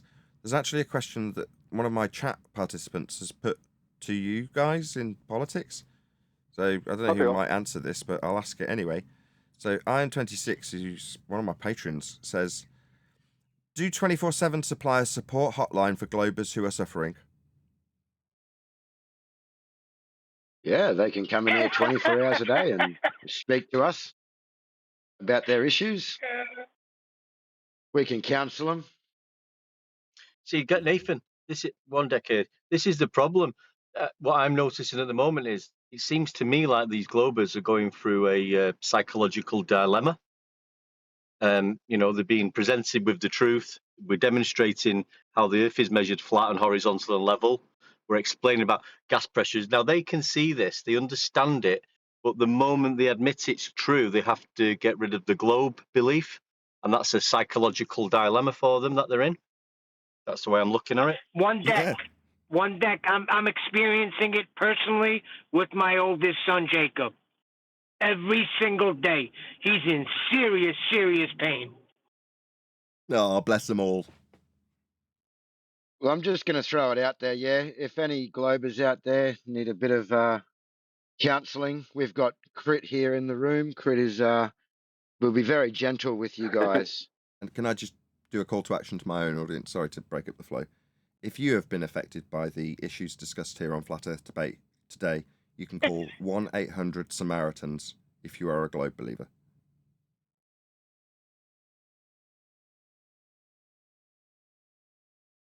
It's really good to break down this idea where it's good to break down the idea where they think flat Earth has harmed humanity in some manner, shape, or form. Because then they'll come up with some sort of shtick. They'll say, I would have a flying car if it wasn't for flat earthers. Or something along those lines. And once you get them to say something so over the top ridiculous, then you can actually get to some sort of conversation about that. Like, why do they think this is, like, why do they Let me put get this straight. flat earthers? You think that once they can reach a point that they can claim victim status for something that a group that's been ascribed to the nature of the territory in terms of how it's navigated and expanded the known world makes them a victim, and therefore they can, put their hand out and cry? And is that really what you're suggesting? No, because I didn't articulate it well. Because they'll come in here and say flat earthers are a fringe minority group who do not matter. They're so minuscule. They're completely irrelevant. And they're to blame for everything wrong in the world. Once you're able to get that contradiction, then they'll have to either play the victim card and be like, you're harmful, and they say, well, why are you here? Or it'll defuse the situation. We had it yesterday from Dom Jolly and Fight the Flat Earth. They're a joke. I use them as entertainment. Simultaneously, though, they are actually the gateway drug to much more serious things, and they should be taken extremely seriously and dealt with, and I do take this very seriously. Yeah, it's a very contradictory, broken worldview where they want entertainment and they're looking for it, they're seeking it, and their actions are harming the world because they're advocating for more content of the same type. But no, it So they just want to hurts blame. them. That's more projection, right? They Yeah. think it's really funny. Flat earthers are stupid. We know we're on a globe. Enter flat earther, who challenges their belief and puts them in a position of cognitive dissonance. You're evil. You're making the world a bad place. No. You feel bad because suddenly your belief's been challenged and you blame me for it. Oh well. Don't care.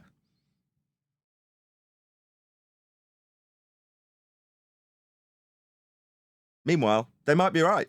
We might be, if you consider us part of the group, a very small minority. Okay. Does it change the nature of the world? Does it make me wrong? Does it mean my arguments fail? No, none of those things. Your appeals to consensus are irrelevant. Doesn't make any difference to how I argue. I feel like a minority in flat Earth. Just so, you as the outsider, as a globe believer, looking at me as a combined group member of flat Earth as being small and insignificant. Yeah, imagine how I feel. I'm in the minority of minorities, my friend. Does it mean my arguments don't win? Does it mean the nature of the plane we measure is any different? Nah, not at all. What's that? How do pressure gradients work? Why am I a weatherman? Space is fake. Just on the back of what Chris says there, it's not. It's in line with it, but it's not exactly the same. I have been accused in the past, more than one time, of holding back the progress of humanity. Me. We expanded the I new have world. 1,400 subscribers. We expand. Oh, as an individual. The flat Earth, that is to say, the fact Earth is flat, is the basis that expanded the known territories. Yeah, the new worlds were discovered with flat Earth navigation processes. So, what do you want to say? We've held back the world? No, we've expanded it with flat Earth measurements. What are you talking about? That's correct. You could even You're suggest. absolutely right, Nathan. Say again. I said you're absolutely right. We did advance humanity. We didn't. The fact that Earth has been measured out and mapped and expanded out in terms of what we discovered that was already in existence, that's not us as a group being able to be ascribed as benefiting humanity in terms of us because we know Earth's flat. The fact that is how we've just navigated the world and expanded the world is matter of fact. I can't take any credit for it. I can't relinquish any credit from Globers for it. It just is what it is. We have factually expanded out the world flat. That's how the known territories were navigated to, and that's how we found our way back from them. There is no ambiguity in terms of how it was done, and it is still done that way because Earth is flat.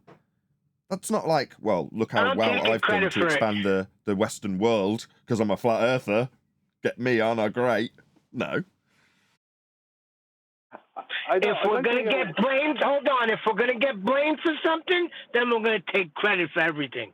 Take credit for telling people they've been deceived. Don't become their guru. Don't suddenly pretend you know what the sky is, and you'll be all right.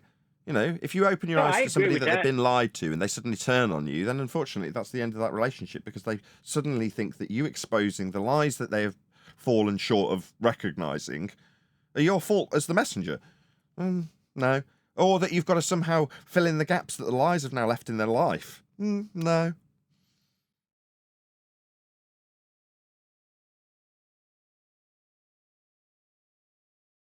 I'll tell you it's measured flat, though. I'll tell you that it does get measured flat to expand the territories. I can demonstrate how the known world was expanded out to the new worlds, formerly in outer space, as we travel towards the horizon, measuring a flat Earth as we did so. Those are all facts. Nobody can contest any of it. Yeah, that other guy wanted a guru. He was asking what the sky is, then what's above us. Yeah, his question was formulated as, how does the pressure gradients with respect to sea level form? Man, you're so far away from heliocentrism at that point. Yeah, that's why I keep Why putting are you asking me that? Exactly. As much as Brian's very, very knowledgeable, and as I said at the time, if we were on our own show, I would let it go for 5 hours. I have done it recently, right? But in this scenario, it's like, no. Let's just cut to the chase here. Put the brakes on. Earth's being proven to be a flat plane for reference in terms of altitudes of these pressure gradients, and furthermore, they wouldn't be at pressure if the sky was a vacuum. Fundamentally, categorically undermining and destroying the globe paradigm in every single respect, and furthermore proving that Earth has been measured flat. That's it, that's the end. Game over. Earth's flat. If you didn't know already, now you do.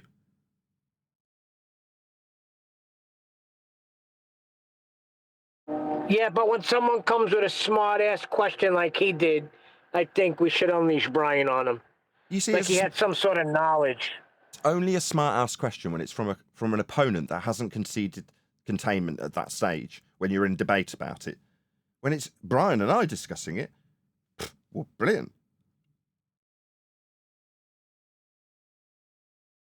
Or you, Neil. I just mean anybody that's not... might be adversarial in the discussion, like the other day when we were discussing the intricacies of heliocentric orbital motion for the moon. Again, that was the discussion that went on for 5 straight hours. Right out of my wheelhouse, right in the heliocentric paradigm, figuring out the geometry derived from flat planes into orbital motions, and how they'd function if we assume the moon was moving about a universal axis, but simultaneously rotating about its own axis in their claim once in a 28-day period. Well, does that mean it does rotate about its own axis if it's tidally locked to the globe? That discussion went on for 5 hours. Not even flat Earth proving. Occasionally, John gets the chance to pop his mic open and say, well, you'll need a flat plane of reference for all of these descriptions. We're in La La Land. But ultimately, those sorts of things can be discussed so we can advance our own heliocentric understanding. It's very, very worth it. But when it's some tosser that's just come along and started telling you you're wrong and telling you you're a dick and challenging every word you say with ignorant positions to challenge them with, you're like, oh, you're becoming more and more irritating as I talk to you. Why would I discuss what the sky could be by speculation? Because you're just going to use it against me. It's not because you actually want me to be your guru. You want me to be wrong in my speculation so you can use that as a tool against me. Again, we've done this for so many years. We know the MO of every single opponent. Nothing's new.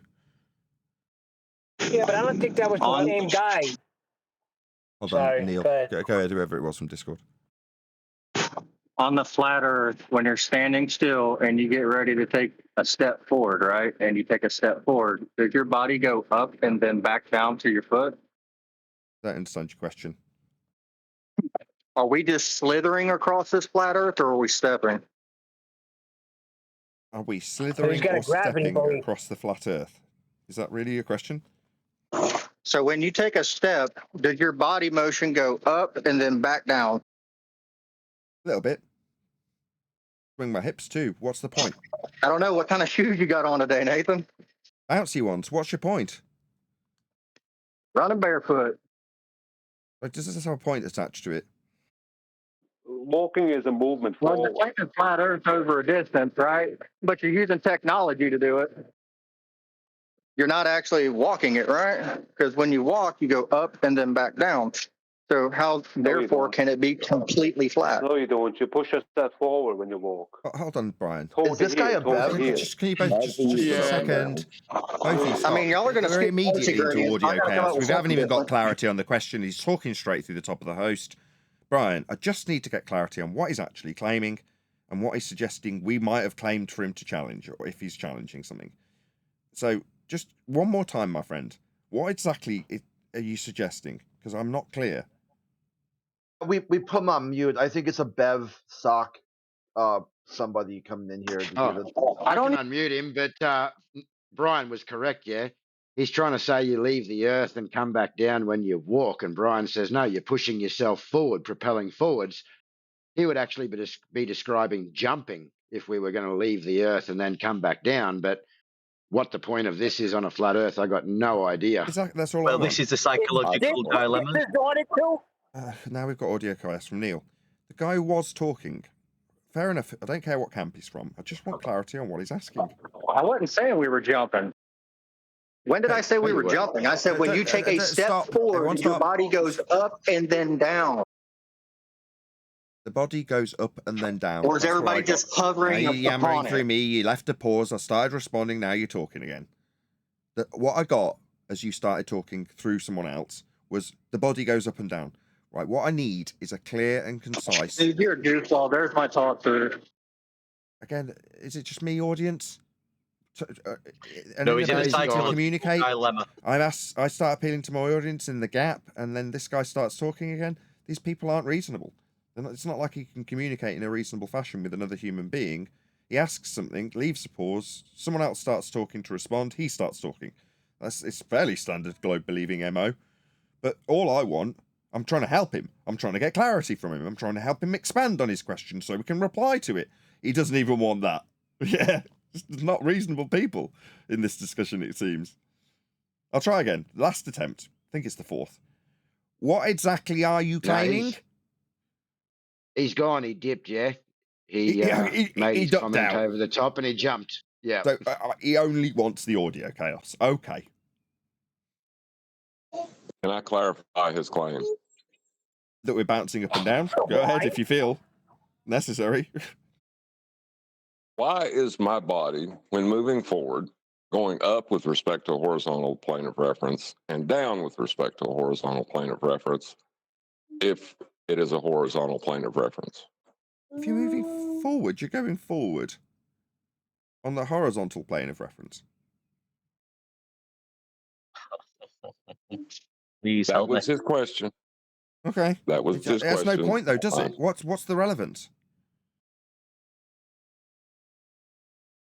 Horizontal plane to describe it, maybe? I don't know. I don't even know how you could clarify him as a Bevite. I don't even know what he was talking about. He's in a psychological dilemma, obviously. Either way, it didn't make sense. Like my son. Didn't make sense to me, so whatever. Fine. Moving on. He wasn't claiming you go out and then back in as you move forward. That wouldn't have made sense, would it? Oh dear. That was my question. But working like a man, so I got to keep working, guys. Can't be to every attention span that you need me to be. Nobody required anything of you.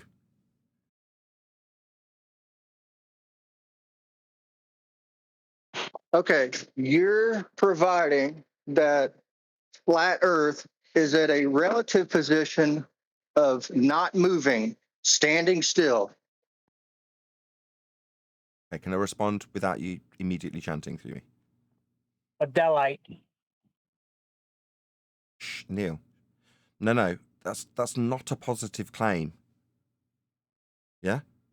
There's a positive assertion from globe believers that Earth is moving. That is the positive assertion. Saying something isn't moving isn't a positive assertion. It's not something I'd defend as a claim. There's no need to. It's not a claim. Okay, I just used your claim. I said flat Earth represents that. Did I not? No. Flat Earth is a description. So now flat Earth is there moving? There we go. There's me answering. Flat Earth is a Yes, description of a... There's the second attempt. Flat Earth is a description of an aspect. In the words flat and Earth, there's no... I also positively assert that Earth is not moving.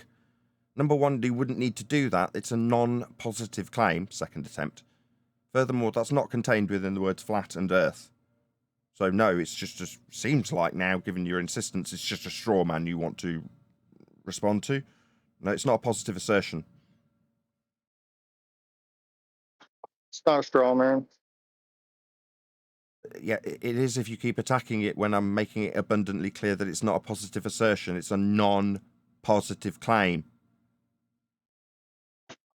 A non-positive claim. So when you say that when we're standing still, the Earth is not rotating and we are at a stationary fixed position, correct? Right, do you want to give me a quote where I said that firstly, but further to that, to say Earth is not rotating is a contrapositive to the assertion that we are rotating. The positive claim now I'm pointing out for the second time is a positive claim, let's put that slightly differently, an outrageous claim that needs substantiation.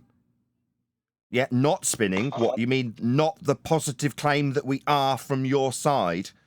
No, not spinning is incorporating a fundamentalist zealot belief that I don't hold, that you need to substantiate. not my non-positive claim in rebuttal to your affirmative assertion that we are spinning. That might have been a lot of words, but hopefully that conveys the point. I don't have a positive claim of anything in this regard. You do. You need to prove it's spinning. You just gave a positive claim that I said that it was spinning. Yeah, you asserted that I said it wasn't. Again, a reassertion of the obvious position you do hold to assert that I would declare that something isn't happening that you make the positive claim of when you use the word spinning. Not spinning. Yeah, that's you saying that. Does flat Earth come to an agreement that you're on a stationary plane? It's a fourth attempt. Non-positive. Sorry, not a unicorn. Prove it. I'll try and reiterate how this is. Sorry, are you suggesting for 1 second Earth's not a unicorn? Sorry, prove, with your burden absolutely being reasonable, that Earth is not a unicorn. Prove that standard. Non-unicorn. I mean, it's not like I'm saying it is a unicorn here or anything. It's not like a unicorn would be the outrageous positive claim. And non-unicorn, like you obviously positively assert, prove you're non-unicorn Earth. You see how that's unreasonable? What's the circumference of your unicorn, sir? Exactly. You're someone picking up on this absurdity. Thank you. Keep running, Nathan. Keep running. Because your whole assertion is that flat Earth is a stationary plane. The Earth ain't It's flat. not This an guy knows it. assertion. Right, dude. It's We've done this. We've He's a done this grifter. do-si-do. He's a child Dude, abusing, child I'm abusing only talking to grifter. one Go beat your guy, and kid. now I seem to be yammered through by someone shouting. No, dude. I've tried to explain to you. I think this will be the 5th time that it's not a positive assertion to say something isn't something. Yeah, like not being unicorn isn't a positive claim I can hold you to. Not reasonable. You saying not spinning will prove it's not spinning. No, that's not how this works. The burden of proof is on the person making the positive claim. The outrageous claim, your positive, outrageous claim that Earth is spinning, has no burden I have to justify or satisfy when you demand that I say it's stationary. That's non-positive. 6th time. Is this all you've got? Because we're just going around in the same do-si-do over and over again. Kick him out for what he just said. Kick him out. No, that was someone else, dude. That was Rob Noxious who came in and yelled all that out over the top. That wasn't the guy that you So were talking to. Rob comes in and Noxious. says something stupid like that? He should never be allowed back in here for that statement. Thank you, Neil. You've now latched onto whatever it was doing. I wasn't paying attention to. I don't care. Either way, mission accomplished by whoever it was. Well, I want to go back to chasing and say, well, maybe he can prove his positive claim, which brings us back to some of your opening questions. Who's ever measured this rotation of the Earth to prove it exists? You'll need a flat plane for that. Axis of rotation with respect to a horizontal plane. To describe axial rotation needs a flat plane. Your flat plane would represent 0, correct? My flat plane would represent 0. What would 0 do you mean? Well, you have to have a definition of 0, right? Start. Like sea level. No, you said flat plane, not flat I was just ocean. talking to one guy. I've clearly triggered 4. Like sea level. You said flat plane, not flat ocean. Try a 3rd time. You said I'd have to have a 0. I said, what for? What kind of 0? You said for the ground, for the flat Earth. And then now he's chanting through me. It seems he's already lost. Immediately defeat by my opponent. Summarising his loss, chanting through me. Obviously, you've lost, because I'm now summarising my win. What, like sea? That's like all the oceans and that, like covering the whole world and that. Yeah, sea. Yeah, level. What, having no part higher or lower than another and referencing everything in terms of elevation everywhere for all things ever on Earth? Yeah, I do have a 0 mean sea level. Yeah, it doesn't seem after the 4th attempt that I'm going to get that through concisely without someone deliberately and intentionally just trying to wind me up by chanting through me, because they're triggered. What, you thought you had a little win with you must have a 0, and then I referenced something that's got the entire world as a reference, as a horizontal plane, known as sea level. Maybe 5 attempts to yammer that through an attempted refutation, what, by chanting through the top of it? No, mate.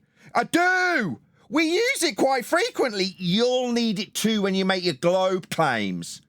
Yeah, a level plane with respect to a vertical datum with a 0 point on it. Yeah, that'd be sea level, mate. Maybe if I say it 7 times, you'll tolerate it and accept this 0 that you thought you had a little gotcha with. You didn't. Embarrassing, right? Maybe chanting through the top of my win will overcome that embarrassment. It weren't a gotcha, mate. Did you want to respond? No, he's dipped again. Oh, He it might come seems back because every he did time come back someone last suffers an time. embarrassing loss, they decide that they'll just run away rather than concede the devastating loss that they face at the hands of flat earthers here. They'd rather run like cowards. Well, even in the Earth curve calculator, you reference your 0 as mean sea level. That is, you know, that's that what they call a tangent.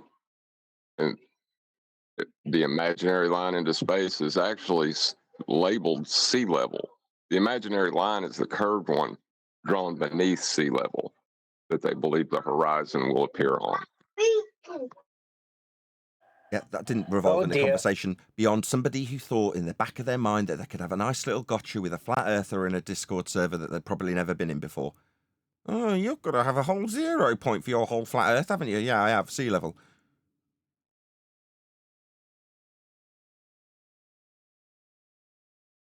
Hey, AJ, Rob Noxious should never be allowed in here again. What's your bee in your bonnet for? Yeah, Rob Noxious is a troll. He's been banned at the I'll moment. tell you and, later we'll what he have a said, Nathan. Yeah, I know exactly what he said. It's Something all about good. child abuse. Don't stress. Said something about child abuse. I assume he was calling me a child beater, something like that. I didn't want to say what he said, but since you did, yes. Right, again, immediate concession of loss before even entering into the debate forum. Called an ad hominem attack. Yeah, don't focus on what trolls say. The surface level in their Earth curve maths, the surface level is actually a tangent. They're calling surface a tangent. You're standing at the beach, looking out to the horizon. You know, especially on a calm day, you can see the water nice and calm. They're saying you're standing on a tangent. That's what they're trying to tell you. How stupid they are. Yep. And well, when they try to refract it up to surface level, you can never mathematically reach horizontal from a curved line as long as it has R in it. If there is an R, it is not a straight line. By definition. Exactly. What they actually do is when you're standing looking out at the horizon, they're claiming that what you're standing on is a tangent line, right? A straight tangent line that goes from your feet straight out.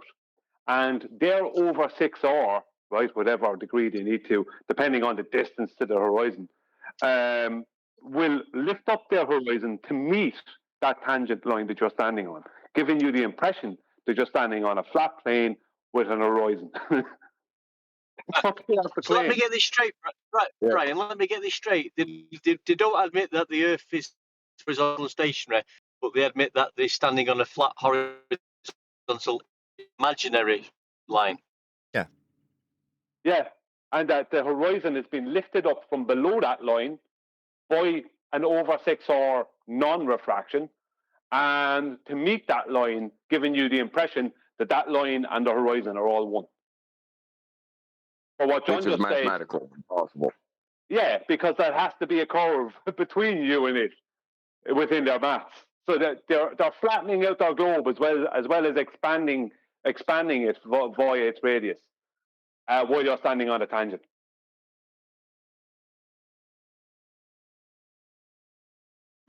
Yeah, they keep on trying to blow that balloon up to make it flat, but it's just not ever going to be flat if it's curved. I mean, if the horizontal plane of reference is standing on is imaginary, then it's possible it could be curved as well, maybe. Not if it's a horizontal plane or a straight plane, because they see their whole mathematics is based around. Their mathematics is all based around where their horizon is. They're over 6R, whatever it is, where it'll be 7, 10, 50, 100, as I've showed, over 3,000 over 6R, for over 3,000 over 6R for one observation. They have to go off the distance to the horizon. That's what they have to do. So they determine via this height on a globe, my horizon is this far away. But the horizon is further than that, because it's always further than, there's no such thing, there's never been in existence an horizon that matched their geometric globe edge in distance from the observer. So what they have to do is all have a constant mathematical refraction added in to every observation. And it's depending on how far away the horizon is based on the other, as well as the use of the observer height, they then calculate how much over 6R they need to add to make their horizon on their globe be that distance away.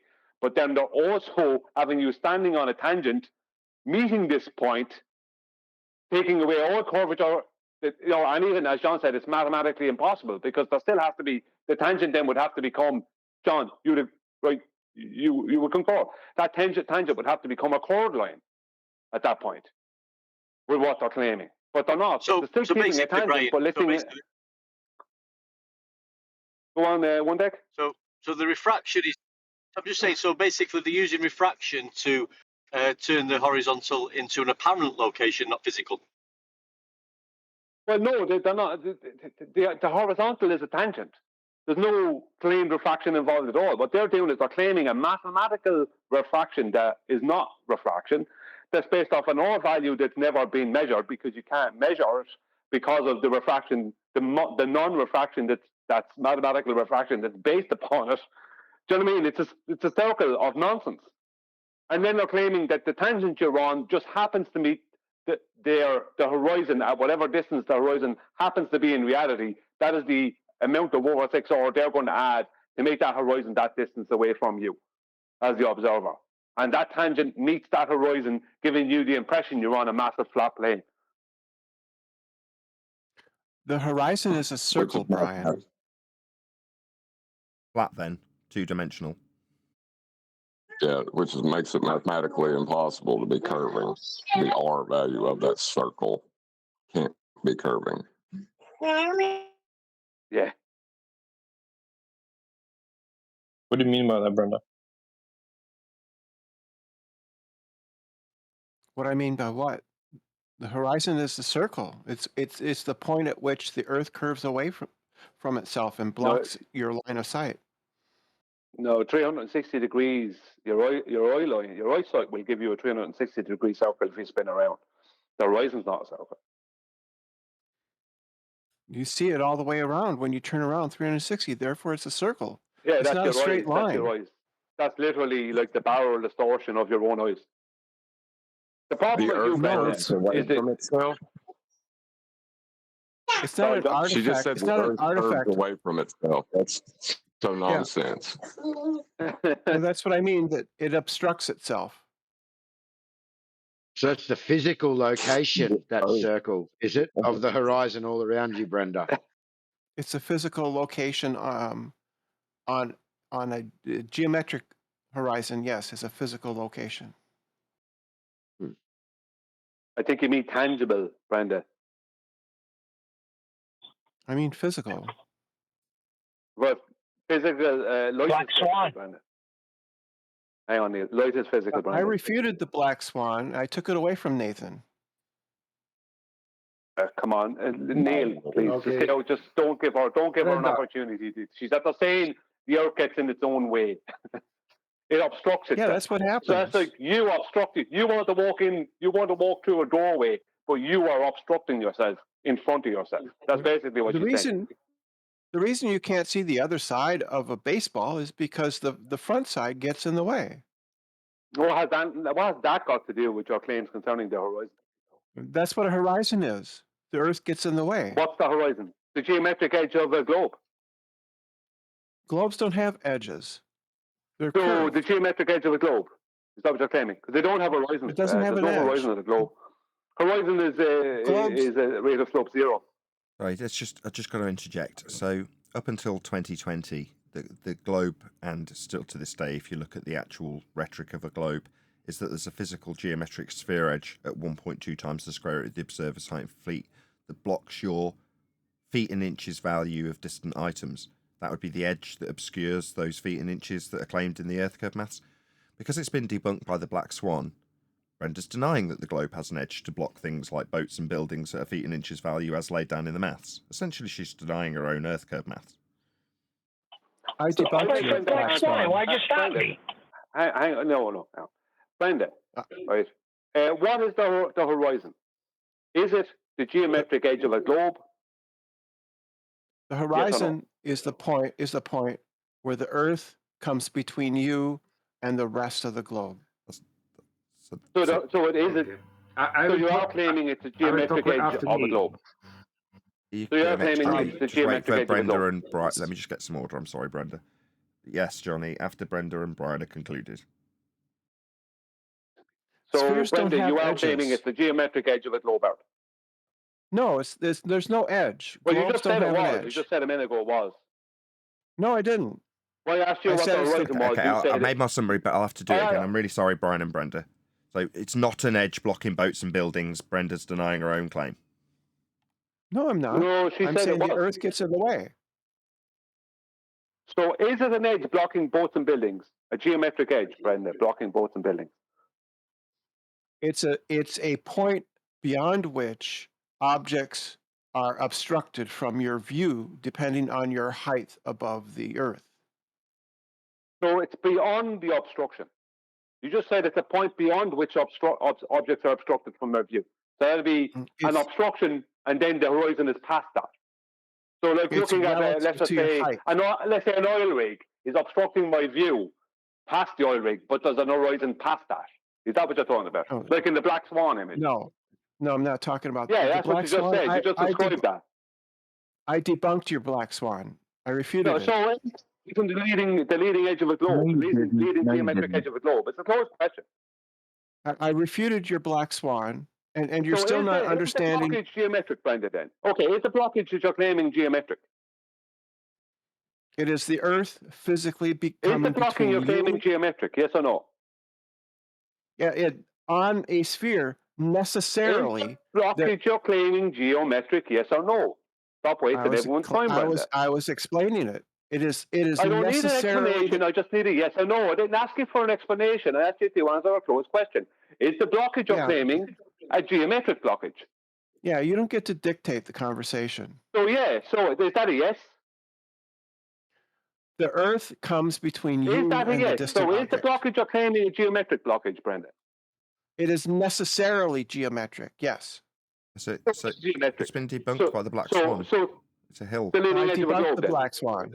I took your Black Swan away from Let's you. just go through it for the audience's benefit. So if the Earth was a sphere with a radius of 59 miles, then every distance to the hill, geometric sphere edge horizon, Earth curve, every distance to that hill could be measured no more than 1.2 times the square root of the observer sine feet, as dictated by Earth curve maths, where it's got a geometric hill edge in the way. Distance to horizon in the Black Swan is beyond the limitations of a geometric sphere edge hill in the way, at 1.2 times the square root of the observer sine feet. Therefore, the horizon's not a hill in the way. Earth's not a sphere based on the claim that there's a hill in the way, called Earth curve. According to Brenda, where did you get 1.22 based from? off your roy height, that horizon will be 1.225 times the square root of your roy height. In distance Your away Earth from curve you, according to maths. Brenda. She asked where he got it from. from. I just answer her. Your Earth curve maths. No, you didn't. You got it from. No, Johnny, not yet. You got it from the Green Flash's website, right? Where he's talking about there not being an atmosphere, didn't he? You're deliberately lying, Nathan. That's your geometry of your globe, Brenda. Sorry, atmosphere does is it an take oxy. refraction Let's just into address account? what she said. I'm sorry. She said, I'm not paying attention to somebody who's describing oxymoronic sphere-shaped air without containment. That's an oxymoron. See, gases take the shape of their containment. So to suggest that I should be paying attention to a different set of formulas that aren't the well-established Earth curve mathematics laid out in many different places that you're decrying because you don't want there to be an edge that's been debunked by the Black Swan because of atmosphere, well, that would mean that I had to accept that we've got atmosphere, oxymoronic sphere-shaped air. We don't. gas pressure doesn't require a container. That's false. I really don't know what to say. I really don't know what to say about Brenda at the point. Because, I mean, Brenda, what is the point of you turning up somewhere just to tell total lies every day? Because I'm every right single and you're time I've wrong. ever spoken to you, you're around a good few years. Every single time I've ever spoken to you, there hasn't been one conversation or exchange where you didn't tell a straight out total lie. Well, I've always told the truth. Everything I've said here is the You've truth. never told the I truth. am It's right the only and thing. you are That's wrong. another lie. I've always told the truth. It's another lie. After you just told a massive lie. Yep. Brenda, you can What go if and she look at did? any sailing. You can look at any sailing manual, Brenda, and it's going to tell you the distance to horizon at 1.225 times the square root of the observer's height in feet. That's in sailing manuals. Just jump on Google and have a little read for yourself. That's a good point, and I will also give a point to Brenda. She cannot be physical as like Oliver Newton-John. That's just a fact of reality. You cannot block the reality, Brenda. And, okay, in other words, the Earth has been measured flat, and all of these talking points that you see in the air just now is meaningless because it has been proved that the Earth is measured flat, and I can tell you how it is done. And if you don't understand it, maybe you have to go and educate you, Brenda, because the elevation angle needs a line. It's two lines in the beginning, but it has to meet in the end that we call triangulation. But it's not triangulation of height. It's a two Breaking up, Johnny. descent with all the measurement together to know where you are in a point or on the ocean, for example. You can only do that if We've lost you again, dude. But we do have Rich Evans who would like to contribute to the refraction discussion from our chat. Rich, you want to unmute your microphone and actually discuss what you're putting in the chat here?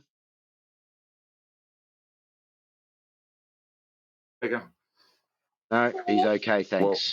He just wants to spam the chat. I'm just wondering if Brenda understands what I'm talking about. If Brenda can give any debut against it, of course she can, or he cannot do that because she cannot do that because it's overwhelming knowledge.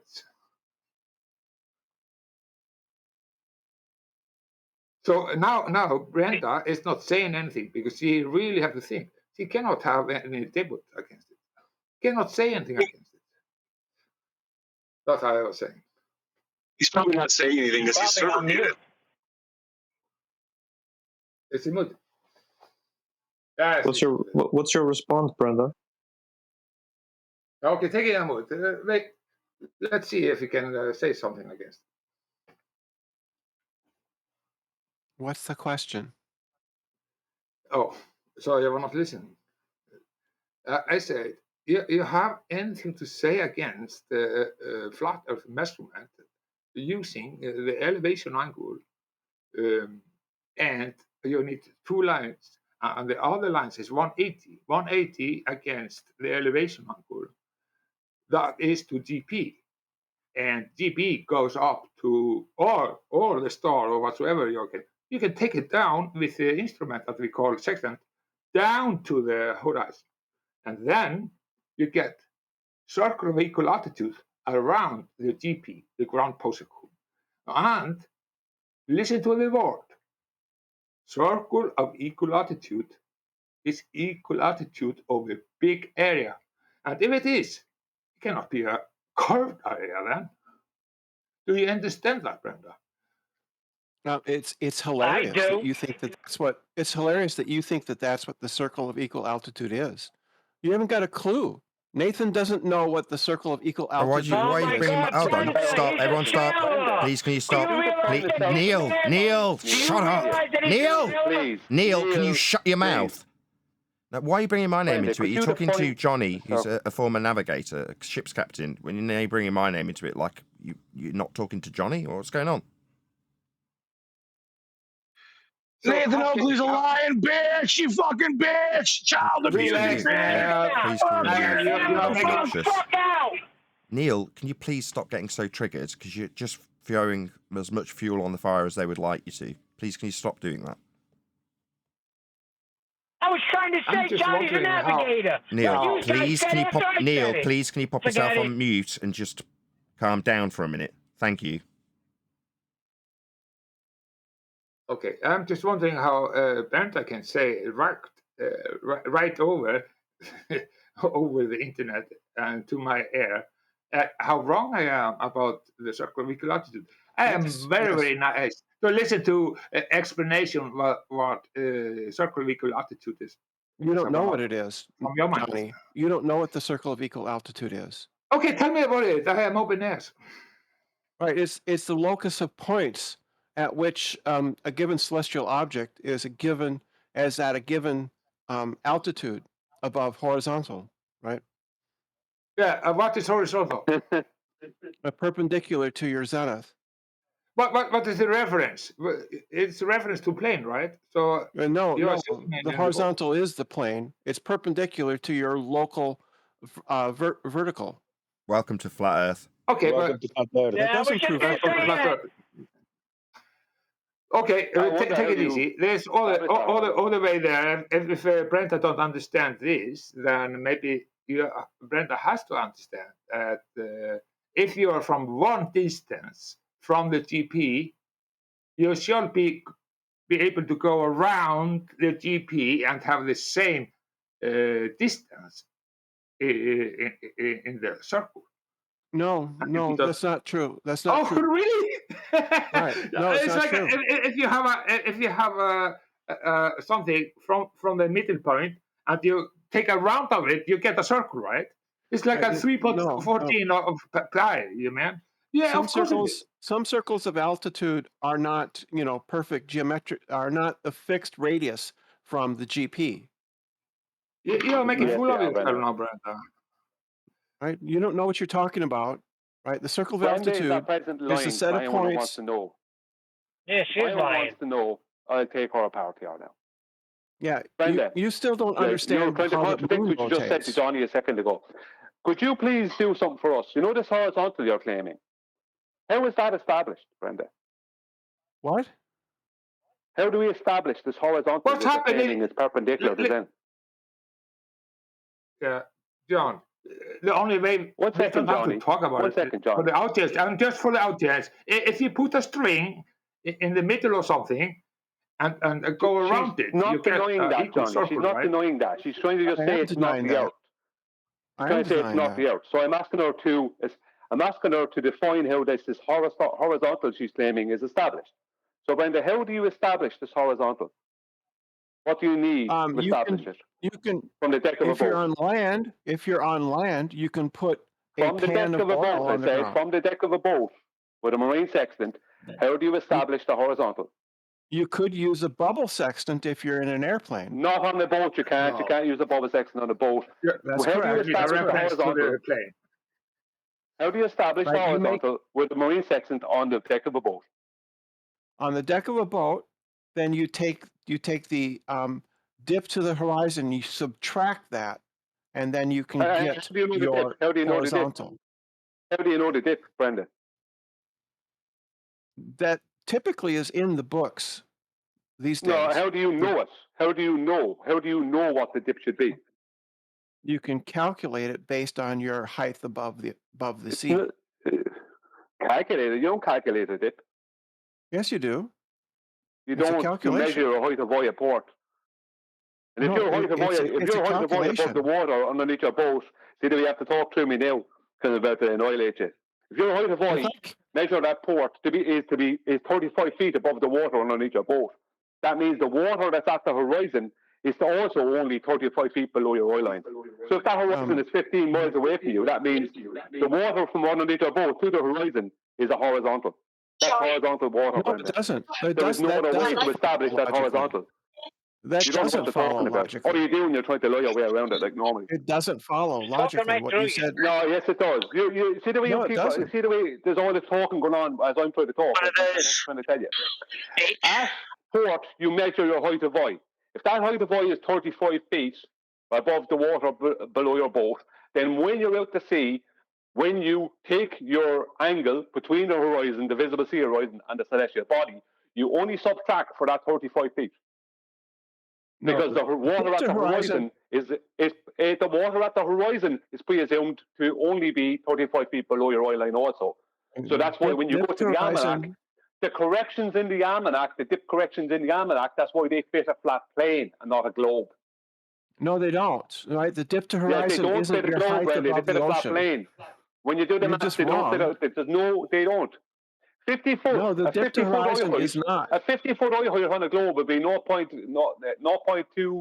Is it 0.24 degrees? I think it is, or 0.024 degrees. Whereas the correction is 0.016 or 0.017.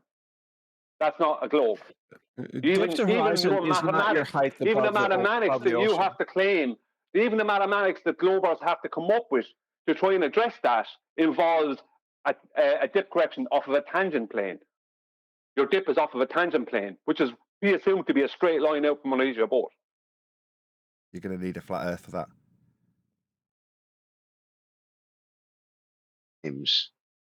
How did you steal my When it comes to the juice stuff and you focus on it, it takes it away from whatever is going on. Well, he should not be allowed in ours anymore. He isn't. He's banned. It's a dead horse. I'm sure AJ You mess the earth flat, nobody can say anything about it. It's so logical. No, everybody should know that. That can use his brain. And the earth is measured flat with the elevation angle. That's so easy to understand, really. If you just try to use your brain. Old horse or something? Can you pop yourself on Yeah. Killing the old horse again and again. Yeah, my bad. I thought Cooper was going to speak up and pick up the torch. He looked like he was lighting up. The chef has had a lot to say lately.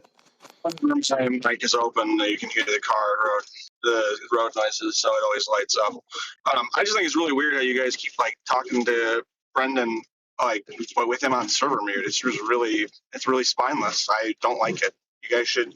You're going to talk about him and talk to him. You should probably let him respond, or her. I'm sorry. I don't know what the pronouns are, but whatever. Why don't you worry about yourself, Chef? Sure. Let's talk about the stars in the sky. Brenda was responding just fine. Brenda got loads of time to talk. When did Brenda not get a chance to respond? Hang on, guys. Sorry, I just put Brenda on server mute because when you guys jumped out, the minute you guys left the room and couldn't defend it, she started claiming again how she had taken the black swan away from Nathan and that she had disproved it. And that's why I had muted her. And I was addressing that when you guys jumped back in, when I was stating that all we've had is hand wave dismissals and nuh-ahs, and I've refuted this and I've taken it away. Free but we have speech. no evidence. So, Cooper, it was me that did it, and that was the reason why. You mute whoever you feel needs to be muted, or unmute whoever you feel to be muted. You're very, very fair. What's wrong is that you don't, especially with someone like Brenda, nobody needs an explanation as to why Brenda got muted. Do you know what I mean? I felt like she waited until you guys. I felt that she waited until you guys left, where you couldn't defend the Black Swan, and had to throw in that last claim for the audience that she had refuted the Black Swan and taken it away. Yeah, so she was trying to get that last word into the audience to try and lead them astray. Yeah, so that is the reason why I muted it, and that was the reason why I said what I had said after that. Nice take advantage of when we can't speak. That would be kind of like as if we're kind of muted, isn't it? So she was trying to say stuff when we were more or less, you could say more or less muted because we couldn't speak or respond. Exactly. Right. Sounds like rejection to me from this guy coming in saying we're not playing fair. When we ever playing fair, Bora? Come on. When we ever playing fair? Come on in. the person with the problem. Should you allow someone who claims to refute logic to debate logically? Should you allow someone who refutes logic, supposedly, to debate logically? Was it Cooper or Chris? I or wouldn't. One of the two. It did sound like they wanted to actually engage in a different discussion about the stars. Or was it you, fallen friends? Cooper. Yes. So I use logic to refute your bad argument, right? I am correct. You're wrong. Goodbye, Brenda.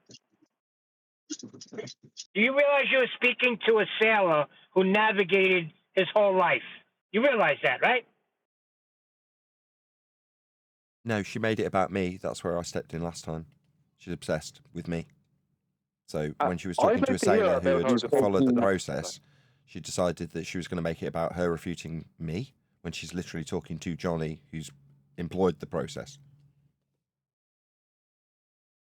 I'd like to hear about Brenda's Black Swan, how she took away the Black Swan. I'd like to hear that. That would have to be funny.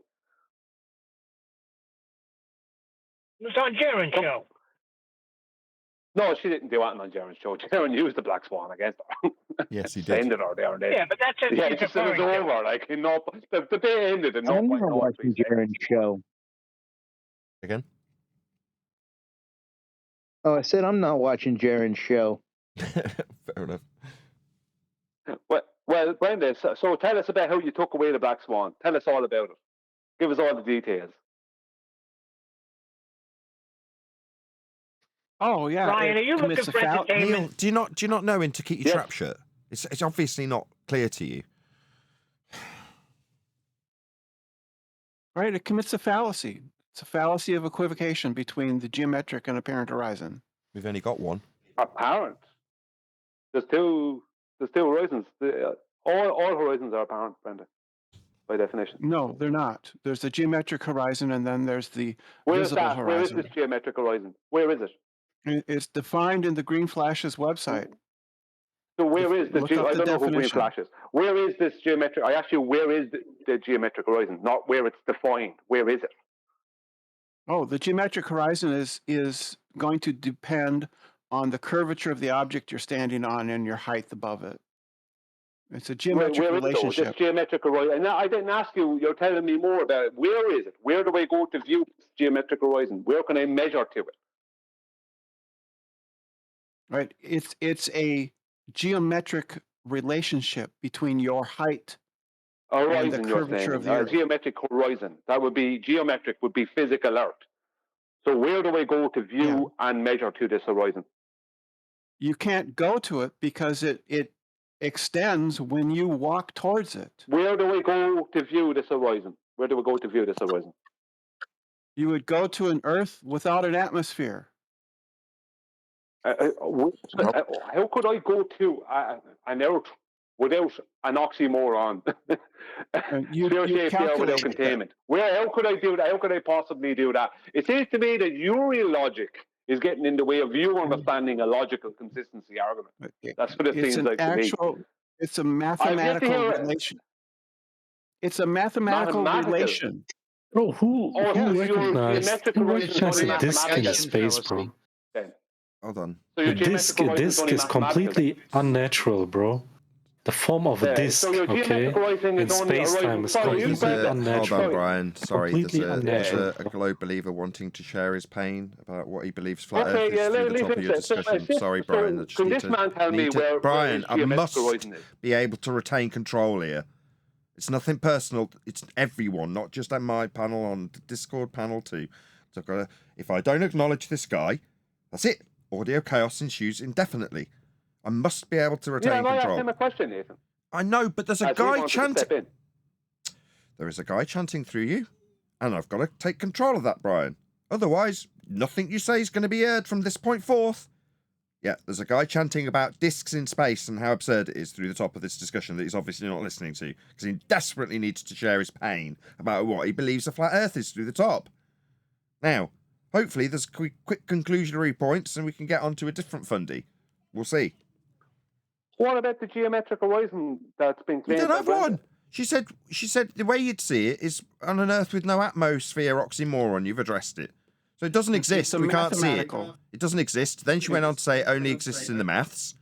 So Earth curve only exists in the maths. Yeah, but So all she's geometric describing then. is a reification fallacy. She's just reifying her maths into some sort of reality. I Pardon me, don't but it understand does how not. something can be geometric if it can't be shown in reality. I don't understand that. Because I can draw any geometric shape and then show that shape in reality. But I can't do that with this geometric horizon. That she's claiming. It's like we can talk. You can't say the Earth is. Okay, Brian, let's just take her at face Nathan, value so we Nev. can round this out. Who's doing that? Let's take her at face value. Okay, so according to Brenda, light always refracted. It's not never no atmo day. Ergo, we haven't got straight lines to anything. It's always bent. Okay? Well, on screen. We don't have a geometric horizon, Nathan. That's Okay. what that means. Well, I was just about to... There's no I got that. horizon. It means the horizon is not the geometric edge of a globe. It means our curve is debunked. Those the globes claim geometry. It means there is no globe and no heliocentric model. That's what it actually means. Brian, relax, Brian. Not horizon bending. You're not helping, Johnny, and you're not in charge either, Johnny. Thanks. Yeah, don't need that. I'll do that. Okay. Thanks. Okay. Yeah, thanks, Brian. But yeah, it debunks the entirety of the geometry. As soon as you say that, well, we've got no straight lines to anything, it's always in an atmosphere, oxymoron, sphere-shaped air without containment. That's not. No. It's not about straight lines. All lines of sight in their paradigm are straight. It's that the straight line of sight to the horizon you're viewing, the horizon is not the geometric edge of their globe. That's what debunks their geometry. Right. But the claim is that Earth is curving. It can't if you're going to state there's a geometric horizon. It's in the math. Surface level is a horizontal plane in that mathematics. Why is she saying it's curving? Can I also say on technology that we are using? Well, she was unmuted, so we could hear her response to that. She was speaking with me, and one of you fundies came in to have a problem. Ah, yeah, okay. Remember that? Just to remind you what actually happened. Cooper and Johnny have decided. Brian. Just to remind you, Brian. Cooper and Johnny have decided. No, conversation's over. We're going to interject with our two pennyworth and colour commentary. You appealing to the fact that you are having a discussion with Brenda is neither in it there to the people who've decided they're going to talk. Yeah, exactly. Subtlety isn't Johnny's. Definitely not his strong suit. Subtlety for Johnny. That means, Brian's desperately trying to appeal to the conversation that he was having with someone completely different. You've decided otherwise. Brian, I love you, but you don't give all the chance. I was in the middle of the sentence and you starting. Okay, but that's what I'm trying to say. It's overwhelming truth. Everything has been to be. Oh, you're doing it again. Everything has been said. Yeah, we have all the technology. We have the radar over 500 miles that can reach in a straight line. Oh, that should not fit with 3959, the radius of so-called sphere. So we have that. We have this. We can keep on, but we don't have to do that. We don't have to do that really, because of the elevation angle and how the Earth is measured flat. I don't have to. I can talk about sonar and submarines. They use sonar over long distance. It cannot be if the Earth is spherical, then they will not be able to do that. Yeah, I can keep on. But in the end, the Earth is measured flat, and Nathan Oakley is absolutely right about that. Right. It's finito. Right. Thank you. There was a dude that was expressing his pain that was like playing Disc in Space or something. No, he dipped as well. Just another troll jumping in to cause some chaos. Hey, Brenda.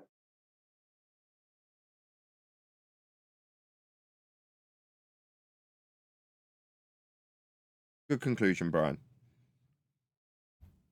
Yeah, that's all it is. But The thing about it is that Brenda's well able to take care of herself.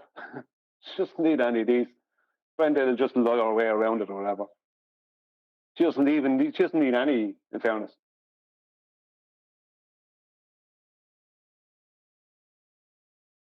Did I hear there was a guy called Old Hoss, or Old Hoss, in the audience there? Yeah, Old Hoss. Is he around? Yeah. Old Hoss, you there?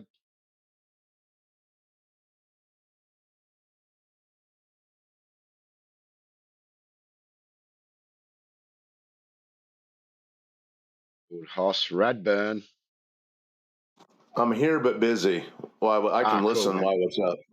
It's okay. That's not the person I was thinking of. No, sorry. Sorry for calling you out there. It was a different no Old problem. Hoss. No worries. Thank you. I know this other guy is a European. It was Cooper. Hi. Yeah, I think it was. Who? What's up? Sorry, no, I mixed up. I thought I heard Nathan say Old Hoss, and I thought that was another guy, He a was hot European micing guy. at the time. Yeah, sorry about that. My mistake.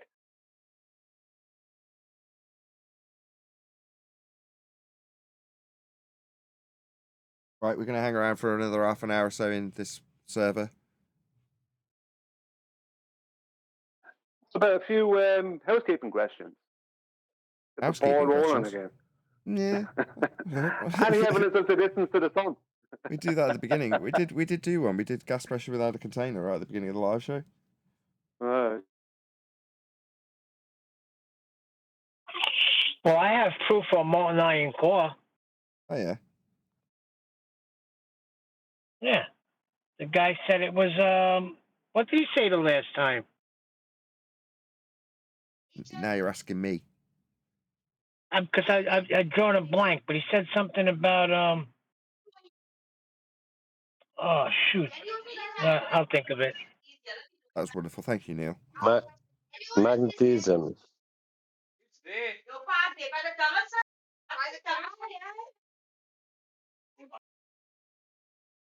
TBT Darla, you're hot micing.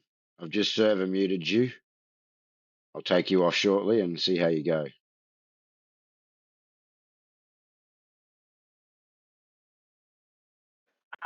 Electric charge, that's what it was. That the Earth has an electric charge. Okay.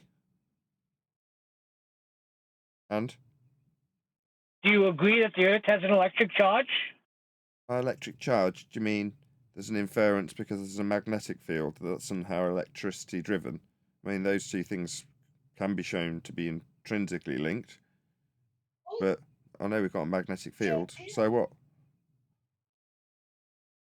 Therefore, molten iron core exists because it makes it spin.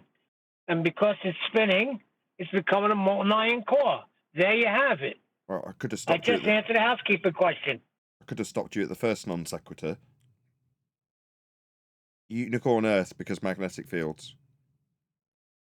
Why? Well, because we've got magnetic fields. And that proves what? I didn't say anything about a unicorn, Nathan. Sorry, you interrupting my absolutely awesome proof that Earth's a unicorn. How?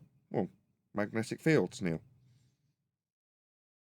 You're going to need the radius value for your sphere Earth with the magnet in the core. Oh, dear. Yeah, it's on screen now. I kept it up for just this moment. When you say what molten iron core, like the centre of the plane of the ecliptic in this example, with you measuring an angle off a flat plane in the middle of it, it's going to be very hot to measure this angle.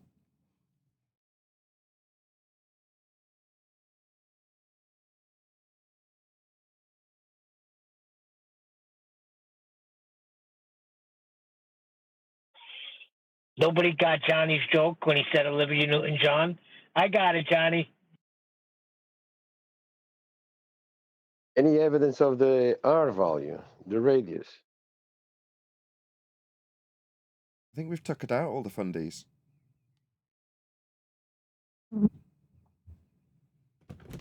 Are there actually any globe believers still in here? Yeah, we got Brenda in the chat telling us the R is measured. Do we want to hear how it's measured? Yeah. Might as well. All right.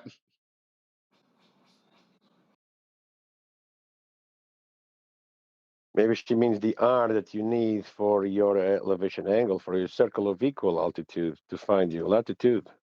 Maybe that's the R value that she's referring to of a circle. Okay.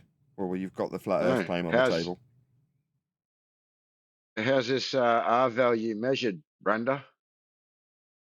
There's a number of ways. Detail one of them. Geodetic surveyors can measure the circumference of the Earth. Yes, its curvature. Can they? How did they do that? How? What tools did they Yeah. use? What's the processes? By spherical excess. The triangles Spherical that add excess. up to greater than 180 degrees. Really? Right? Okay. You can Okay. quantify that. How did they? How did they? I was in the middle. Get the I spherical was in the excess? middle of explaining. I was in the middle. I was in the No, middle but of you just said explaining. spherical excess. That's not. You just said spherical excess. That would require an R value to begin with, so that's not a measurement of an R value. So spherical excess. How did they get the spherical excess, Brenda? Well, that's the end How of did they the get that? discussion. By measuring triangles. Sorry, no. By measuring triangles. God, No. sorry. Well, we're still past the graveyard, shall we? He asked you for a measurement of R. You beg the question. Well, spherical excess. What? You've already got the spherical R value to make the excess calculations with? I'm thinking no. That's just straight up begging the question fallacy. You don't know what begging the question fallacy Assuming your is. outcome. You don't understand Assuming your outcome. It's an ad-hoc.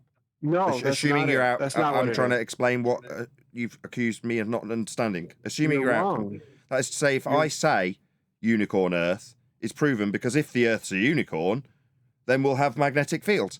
Yeah, that's me begging the question that Earth's a unicorn in my first statement. That's begging the question, assuming the outcome. Spherical excess, you say? All right, so we're definitely spherical then, assuming that we're spherical because you've said it and you're begging the question fallacy. Right, you got it wrong. That's not what the begging the question fallacy states.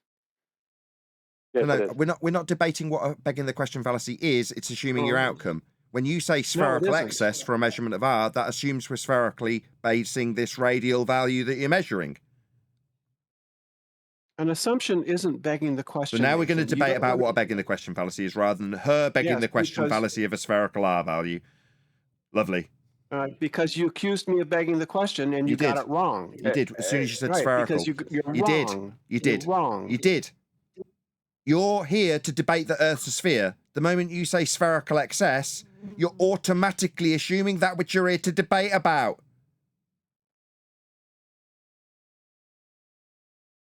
No, still not getting it? Anything but an R measurement. Assumptions don't beg the question, Nathan. That's precisely what they did. They assume the outcome. It is an assumption That's by wrong. definition, and I don't want to debate what begging the question is. You begged the question of a spherical Earth when you said spherical excess. You're here to prove sphericity, not assume it by way of begging the question. I absolutely, without question, expect the fifth rendition of her telling me to debate about what a begging the question fallacy is, rather than addressing her use of that fallacy when she assumed sphericity, that which she is here to prove, by way of assumption in saying there is spherical excess. Measured from a flat plane. It's from the equatorial plane. That's how you get your PZX triangle, to say they add up. They're not triangles anymore if they're curved lines meeting at vertices. That's not what a triangle is. So you can't get a spherical excess triangle measurement when you take a PZX triangle from the equatorial plane measured out to the spherical radial value that's already assumed in your premise, aka begging the question. Yeah, you've been undone, thwarted, beaten. Okay, can somebody in the panel or in the house educate me how something can go around its own axis in our physical world? Shut up, Johnny. In classical rhetoric and logic, begging the question or assuming the conclusion is an informal fallacy that occurs when an argument's premises assumes the truth of the conclusion.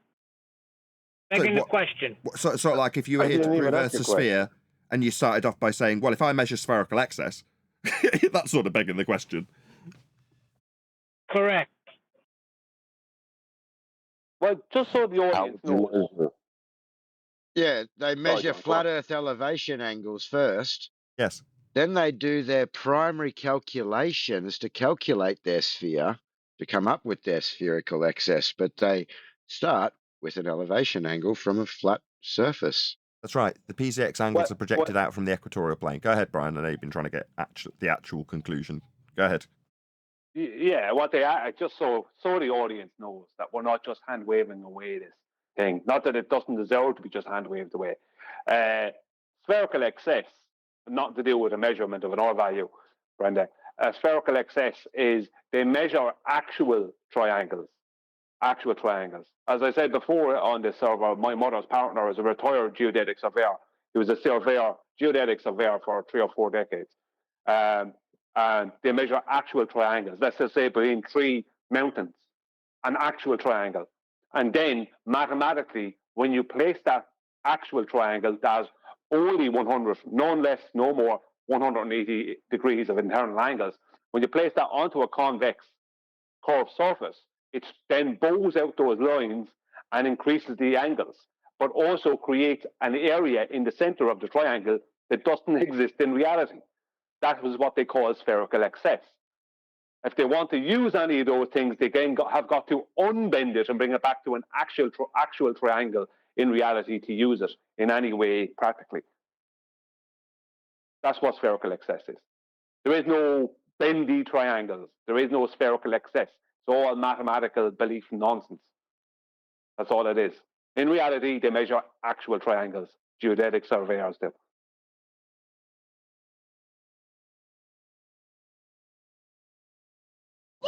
I don't see how they come up with the concept that levels curving to give them any of these claims.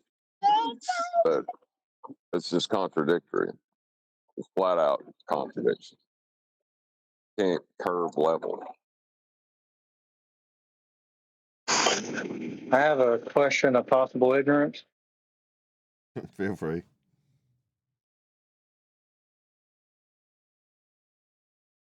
Go ahead. Go ahead. Sorry, I got to push the screen to talk, and I got grease on my fingers. You look up to Polaris and measure, right? That's the measurement to look at Polaris. That's latitude, yeah. So we're looking up now to prove flat Earth? No, you're measuring the baseline. So at the end of the measurement, you've got GP position for Polaris on the end of the baseline. GP being the ground position. So if you were directly underneath Polaris, it would be above you at your zenith, right? If you're measuring your latitude, you're taking a line along the ground to the ground position below Polaris. That's a flat baseline measurement. Then the second line is up to Polaris. So the baseline is a prerequisite. You're measuring ground positions on the ground, on the flat ground that you're measuring with this angle. You know, so you're saying it's an assumption at GP as well, right? Come again? So it's a relative close assumption to GP as well, right? It's a prerequisite for it to work. Work it does. It's utilized daily and has developed our mapping system. Right. So again, we're looking up to establish down, right? No, second time's a charm. Measuring a baseline to ground positions with one of those lines, it seems you're ignoring the ground positions and line along the ground called a baseline for the angle. It's 2 lines. One is up to the sky. The other is the one we'll be utilizing for navigation, and it has a ground position, GP, at the end of it, along the ground that we're going to measure. Obviously, you didn't listen the first time. Seemed like you did because you didn't say anything. Second time, you chanted through it. Yeah, we are measuring the ground and ground positions with this measurement. Third time. And I just have to say, the ground. Why? When I'm in discussion with a different guy? Why, Johnny? Why? Clearly in a discussion with someone else. I've just repeated something. Okay. Johnny, if you can't shut your trap, you're going to have to be muted by one of the server operators because you're now chanting through someone else's discussion. What, because it's got juicy, suddenly Johnny's got to get involved and ruin it? No, mate.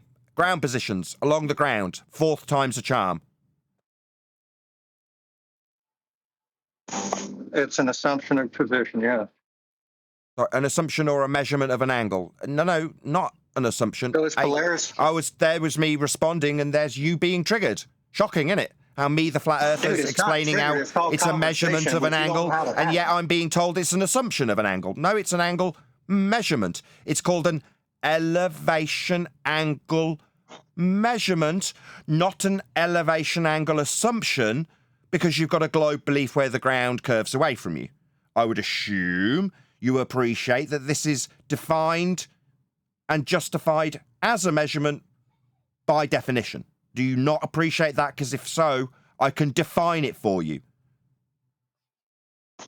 So Polaris is absolutely non-deviating in position. Non-responsive. I'm asking the question. Oh, really? You're leading me, are you? I don't think so. I think I'm leading you when I say no, ground positions along the ground. For an elevation angle measurement, you said was an assumption. No, I've responded to that last thing you said. You just haven't acknowledged my rebuttal and want to move on and leave me with a different question. I'm going to AKA subvert the question by now chanting through the fact I'm highlighting to my audience that you're subverting the question with a new question. You put something to me that it was an assumption. I rebutted it. You ignored it and decided that you were going to lead the conversation after that, which you stated an assumption of no measurement. You're going to respond to that which you've been refuted with, or are you just going to keep chanting through me? I'm not chanting. I'm trying to talk with you, Nathan. What, talk through me when I point out that you've ignored my rebuttal when you said it was a assumption and I pointed out it was defined as a measurement? You thought you'd move on to a different question because you were leading the conversation. That's the second summary. You're now chanting through me. You're now chanting through the summary because you don't want to hear it. You're a coward and you've lost. No, mate, it's definitely a measurement. It's defined as such. It's called an elevation angle measurement, and it seems the moderators aren't going to step in while this guy causes total audio chaos by chanting through the fourth rendition of the same thing I've refuted him with, and he waved past when asking a new question and trying to take control of the conversation after his loss. No, assumption, you say? Incorrect, defined as a measurement. The measurement, one of the lines, is along the ground, not your first point that it was only with the sky, ignoring half the bloody measurement. Not assumption, measurement. Fifth time. Coward that needs to chant through me. You may respond as I lead you to this flat earth measurement that you want to deny by only acknowledging the sky bit, not the ground position bit. That's not an assumption, it's a measurement. You hear me? You hear me? I'm trying to be very, very Mute nice. Johnny. Mute Johnny. I just want to give one sentence out to No. That is. No. Did you hear me?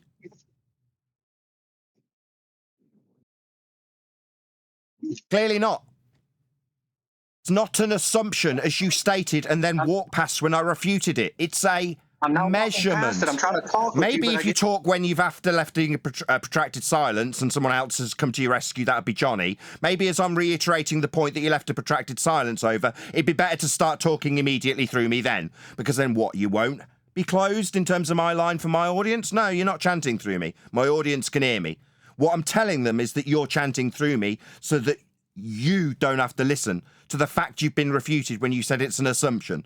Now, there's no flat earth assumption. There's a measurement of an angle with respect to a baseline. It's called a horizontal plane of reference, meaning we must reference it for this measurement. We're referencing the ground. It's part of the measurement. There is no assumption. It's a reference plane. We reference it, not assume it.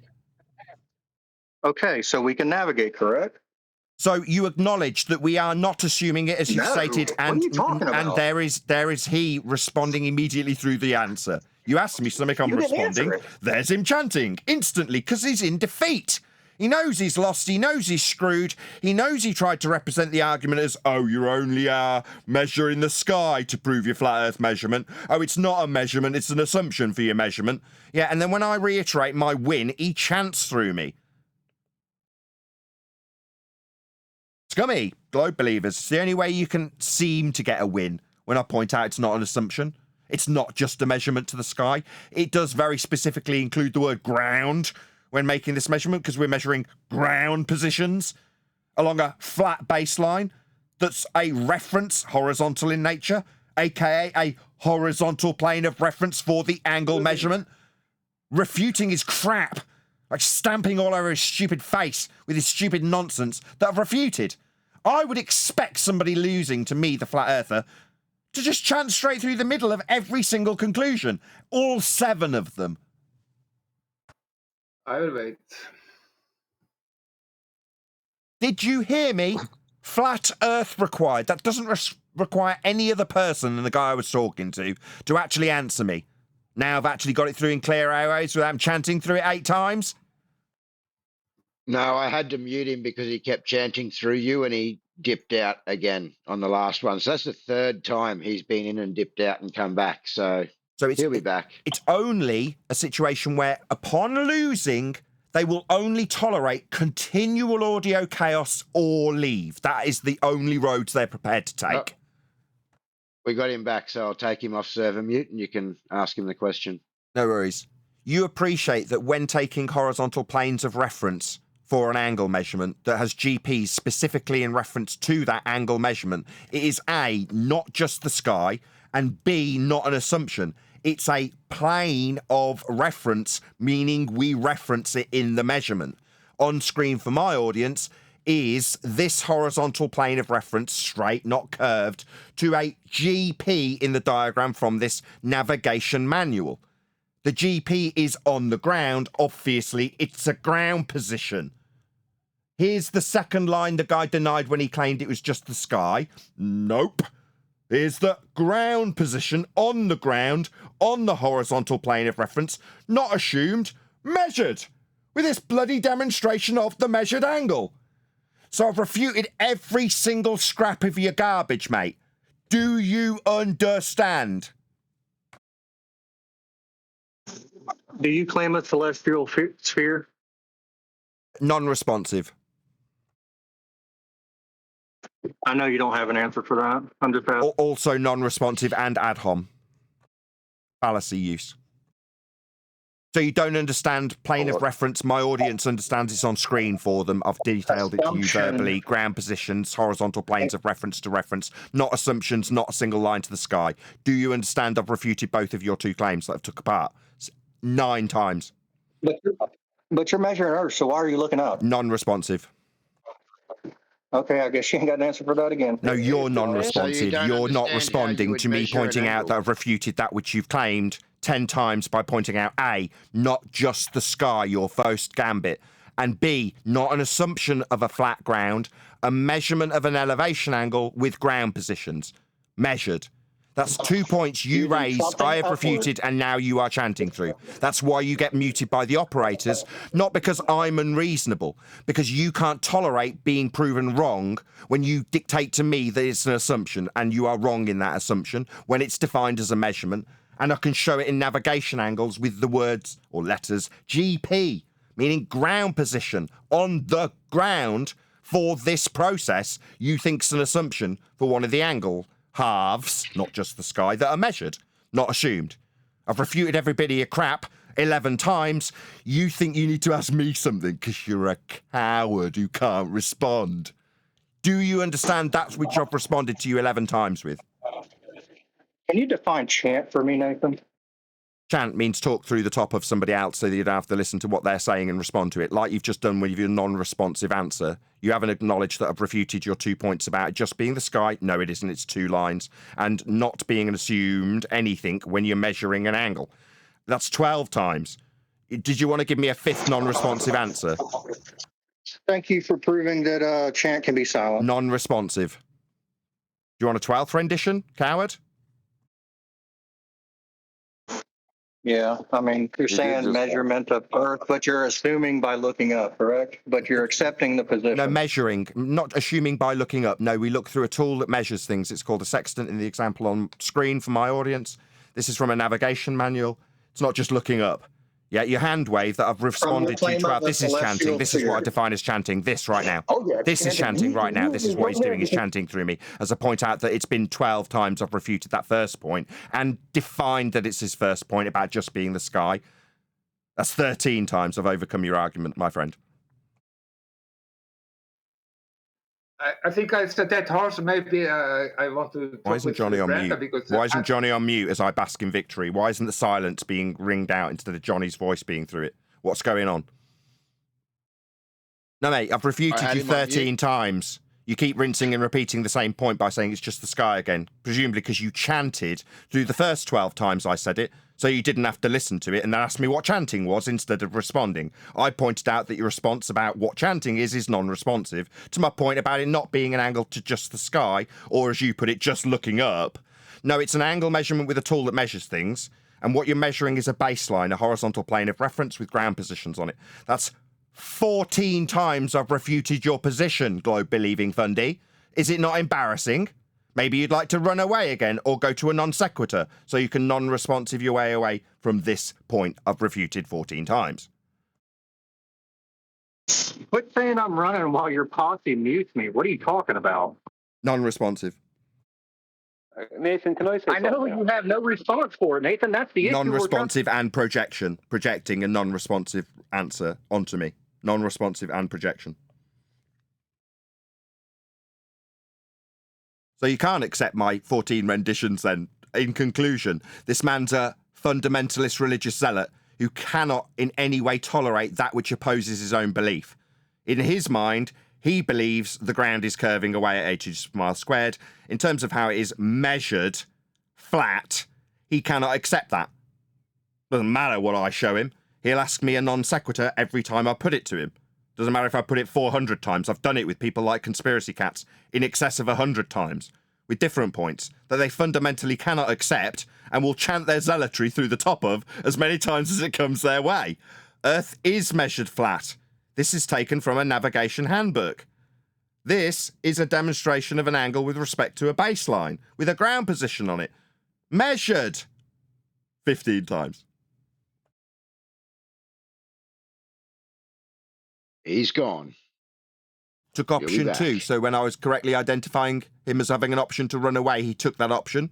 After telling me he wasn't running away, he was getting muted.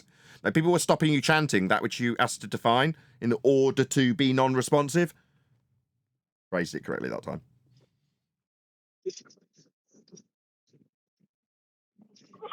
My son's been saying the same thing, though, with this celestial sphere. He just ain't getting it. And sorry, I had Johnny on mute, but I did unmute him after a little while, hoping that he'd just chill out for a minute until the conversation was over, but he didn't do it. Yeah. May I point out to him that his question initially was malformed because he invoked up, which is in reference to a horizontal plane, and then he said we're using up, which is in respect to a horizontal plane, to prove the horizontal plane. It makes no sense as a question. Oh, dear. Well, I would point out, actually, that what he did was he came in claiming ignorance and asked the question, and then when being given the answer, he decided to argue against whatever the answer was going to be from a position of pre-assumed knowledge. So that's not really asking, that's not someone who actually sees themselves as ignorant of a topic, is it?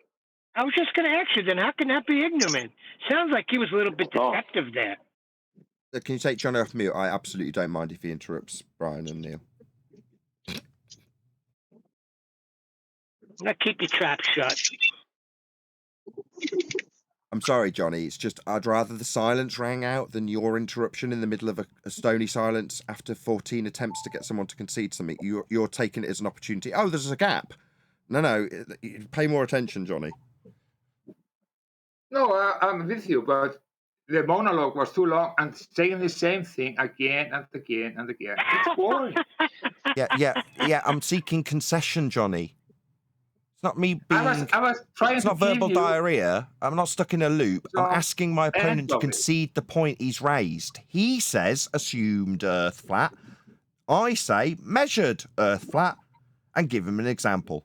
He says, "What about blah blah blah?" And I say, "No, Johnny, no. We're not going to just whistle past the fact it's measured flat because you say it's assumed. I point out it isn't, and then you just move on." He doesn't get to. You can see that as my verbal diarrhea. It isn't, though. What I was trying to say is in the chat, and Brenda and some people were trying to say, oh, ankle doesn't have any baseline. Yeah, the baseline is the line you're standing on and taking the elevation angle from. Therefore, we call it a baseline. And that was I want to point in because of people who are talking about that in the text yet, and so on and so on. And it's very, very important. Fine. Yes. Johnny, good that was my point to Brenda earlier on concerning the dip correction. 1 second, Nathan. Sorry. That was what I took a Brenda apart with earlier. Is that you have to, the Earth has to, like sea level has to be horizontal for the process to work. That's the whole point. And she's just back to trying to promote a narrative. That's all it is. That's what the ballers do. They go back to promoting a narrative. Keep promoting a narrative, even though the narrative has been shown to be faulty. They keep going back and trying to promote the same narrative. Brian, we are talking about deep correction, and they think a deep angle is something. It isn't. It's from tangent plane. It has nothing to do with celestial navigation like it is done with the sextant. It's just made up because we don't know what they are talking about in the first place. What we are talking about is, and the baseline is from the height you are taking the elevation angle from. Then, if you are higher over the sea level, that's the zero, then you have to make deep correction to the zero to make it absolutely right. If you don't do that, you might come on the right place, or maybe 5 miles away, or maybe more, something. But you don't have to make this deep correction. But if you will be very, very exact, yes, you really have to. It's less. Don't say that because I doubt it, but I'll just say it for humorous effect. That'll trigger Brian. It did 2 years ago. It won't now. Everyone's on the same page. Yeah, but see, that's because people are misunderstanding. Let me just put something clear here. I'm not here to debate celestial navigation. I'm using a process within celestial navigation that proves that sea level, right, has to be a horizontal, right? Foregoing waves and swells has to be a horizontal. There needs to be a horizontal through those waves and swells for the process of celestial navigation to work with a marine sextant at sea. For that to happen, sea level has to be horizontal. Same for bubble sextant and for artificial horizons, it's the same thing. But that's the point of dip correction. You're referencing the actual Earth, and you're showing that the Earth has to have a horizontal baseline for this to work. That means the Earth has to be a massive horizontal plane. That's what I don't care about, even though I understand it and I've had to learn about it. I don't care about the rest of celestial navigation. I'm only interested in the part that proves that the Earth has a horizontal baseline. Awesome. That's it. Brian, or you could say so here. If you're on the surface and you will get success to come to the place that you want to go to, it has to be a horizontal plane, and horizontal plane is the same, a level plane. Level and horizontal is the same.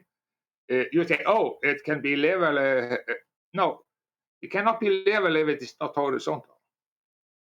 If it's not level, then you have to use the word angle from. I get what you're trying to do, and there's no need. Johnny, just stop 1 sec. Yeah, you're saying there's the level when they claim it's not level, as in comporting to the outside edge of a sphere, can't be the case when they say level isn't level, because level must be horizontal for it to be a plane of reference. You're right, but there's really no need, because at this stage, because we're going to duck out of politics service shortly, like in the next couple of minutes, unless a massive row ensues, and then we might hang around if someone asks us something. The whole point of why I've stuck so hard on dip correction for so many years, since 2021, I think it was 2021 when I first learned about celestial navigation from 10th man, is because it proves that the water at the horizon, we don't know how far away that is.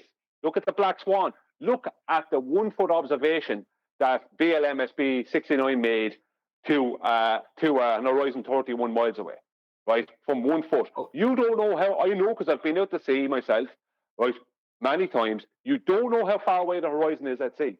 So let's just say you're on a boat and you're 35 feet above the water below your boat, and you're doing dip correction. That means that the water at your horizon, which could be 15, 20 miles away, you don't know, that has to be only 35 feet below your oil line also, which means that's horizontal water.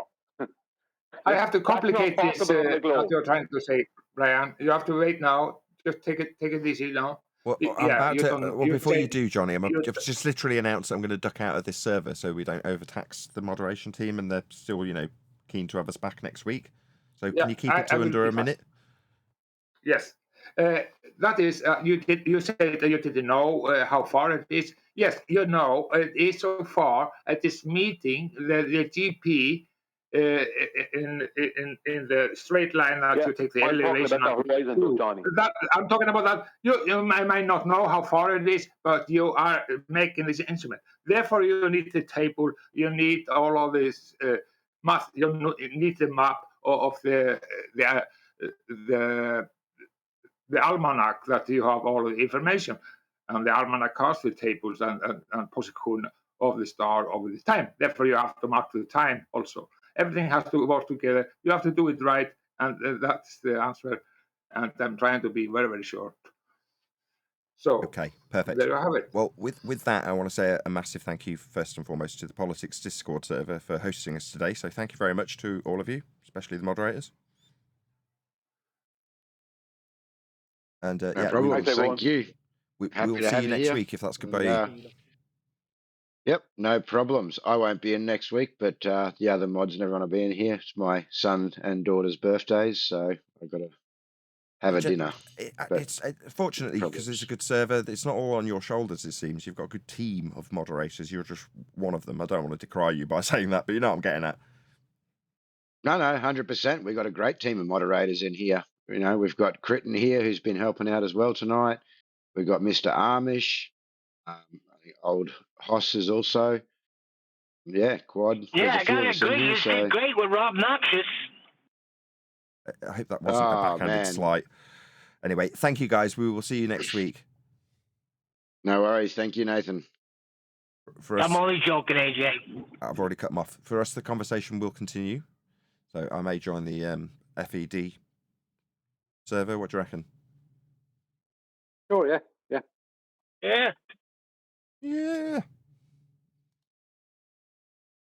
Nobody in there, but I'm sure they will once they see that we're carrying on. I'll go into the after show. Or should I go into Ever After? Ever After. It's up to you. Ever After, fine. Ever After.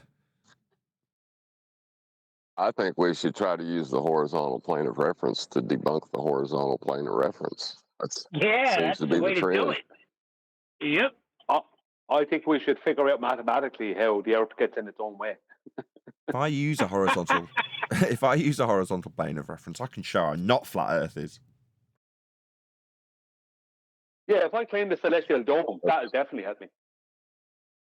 Well, that's what the curvature calculator, they think their interpretation of that mathematics, that's what they're claiming, that's showing. Like Brenda said it's curving away from itself. What is itself? Level. Level is curving away from level? Yeah. No. Yeah, the geometric horizon is below surface level. That's the actual answer. You didn't manage to pin her on anything in that regard, but it's Brenda, right, Brian? So don't feel hard, done by in that regard.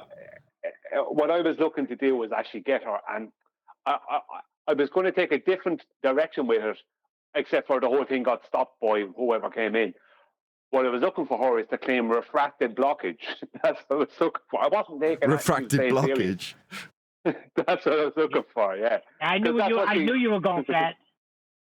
I knew Nathan. Hang on, this is not working. She's not going for it. At one point she said, "Yeah, it is the geometric horizon." At one point, she more or less said, "You know what I mean? It's more or less geometric, this kind of stuff." So I was just about to go to refractive blockage, and this other guy came in. Remember, the guy came in just with a problem, and then he dipped out, as they all seem to do. I really like. But I think Brenda. Sorry, go on. I was just going to say I really quite like the aspect of being in a completely foreign server, where typically in a certain set of circumstances they'd start appealing to my unfavourable treatment of them as an individual, right? With words like, "You're muting me to shut me down because you're afraid of my truth." Whereas in there, they get muted And then after they come off mute, whenever the person who's decided to mute them sees fit, then they start bleating about it. And the moderator, who's obviously got control to just yank the mic out of anyone's hand and go, actually, no, what you were doing was chanting straight through the rebuttals.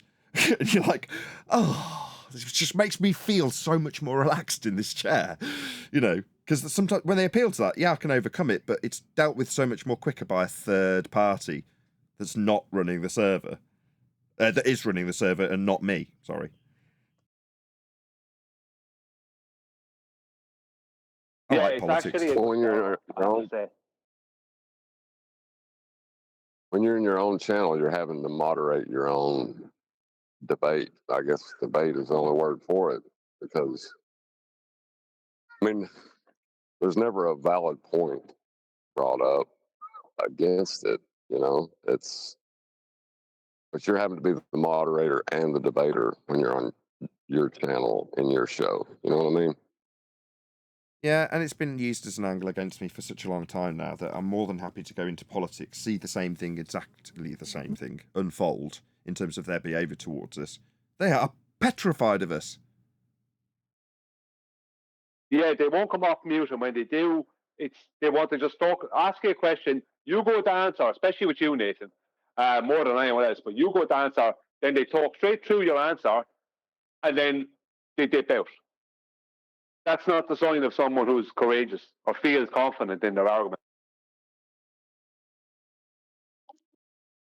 Yeah, but they've got no excuses, is my point. So it's like people can watch it unfold and see that there's third-party moderation taking place.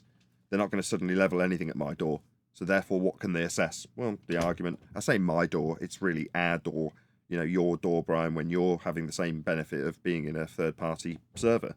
You know, benefits all of us when we're having a debate with Brenda and she's yammering straight through the top of you. As much as I hate to say it, you know, people like, I hate to say it, Neil, but you and Johnny do the same thing. You know, you're adding fuel to the fire when someone comes in like Rob Noxious and you find it highly objectionable, but that's what they're hoping for. He's aiming that actually at you, not me. He wants to trigger whoever to cause a bit of audio chaos and have that be the subject change. The context of whatever it is they're claiming is irrelevant. Yeah, no, that shouldn't be allowed. No, there was no subject change. That shouldn't be allowed. Should be dealt with every time. Yeah. You got right back on the subject. Yeah, but Neil, as soon as one of us jumps on it, it highlights it even more, as opposed to it just being an offhand comment that just got ignored and forgotten. That's I said just kick him out. And the other thing I said was Black Swan. I got stopped on it, and then it was Black Swan 30 seconds later. That's a little annoying. It wasn't the time for Black Swan, Neil. It wasn't the time for Black Swan. I was trying to go somewhere else with it. But 30 seconds later, it was. Okay, I see. It doesn't matter. Well, yeah, when it's the time for it, it's the time for it. That's the point. See, with Brenda, why was I getting Brenda? Why was I asking for Brenda? Why was I saying, yeah, bring on Brenda? Because otherwise it's going to be dead air. The rest of them won't come in. Brenda will come in. Brenda doesn't care. She doesn't give a damn. Brenda will come in. So, and Brenda, as far as I'm concerned, should only be seen as entertainment. She shows the audience who want to listen to the live show exactly what we're doing. And then when I said, Brian, and when I said, Brian, you're looking for entertainment, that's when I got told I can't keep my trap shut. So I don't know what the frick to do anymore. Maybe I'll just keep my trap shut. No, read the room, Neil. Read the room. Listen to what I'm saying. If it's me talking, listen to where I'm going with. Brian, you're gonna tell me I'm not reading the room, really? You know what? You're not reading the room. Yeah, I got no use to this freaking thing no more. No, I said, when you said entertainment, I said, yeah, I agree to that. Is he gone?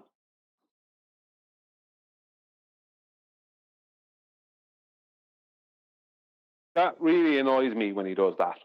It's like, why are you doing that? Why are you just leaving?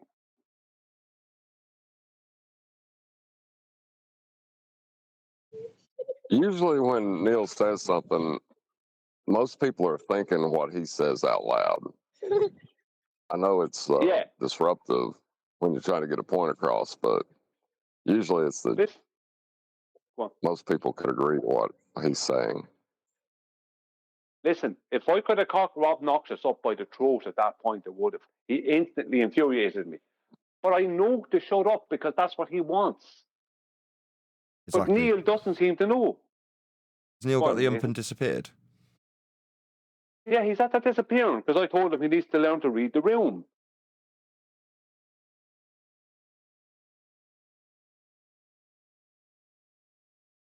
Johnny's more guilty. He was doing it worse.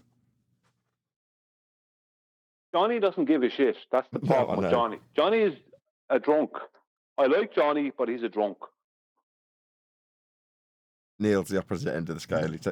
He cares too much. He's really, really fighting for my corner when he's like, I can't believe you said this about Nathan. And I really appreciate it. But by the same token, it's like, they know that empathy's there. They're appealing to it by saying something outrageous in the middle of a losing debate for the Globe.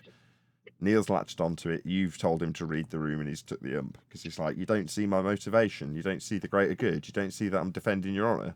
It's like, yeah, we do. We're still telling you to read the room. His heart's so much in the right place, though, isn't it? Most people have the reaction that Neil does. It's, you know, like, it's just something that naturally comes. To be quiet in those circumstances takes a lot of discipline.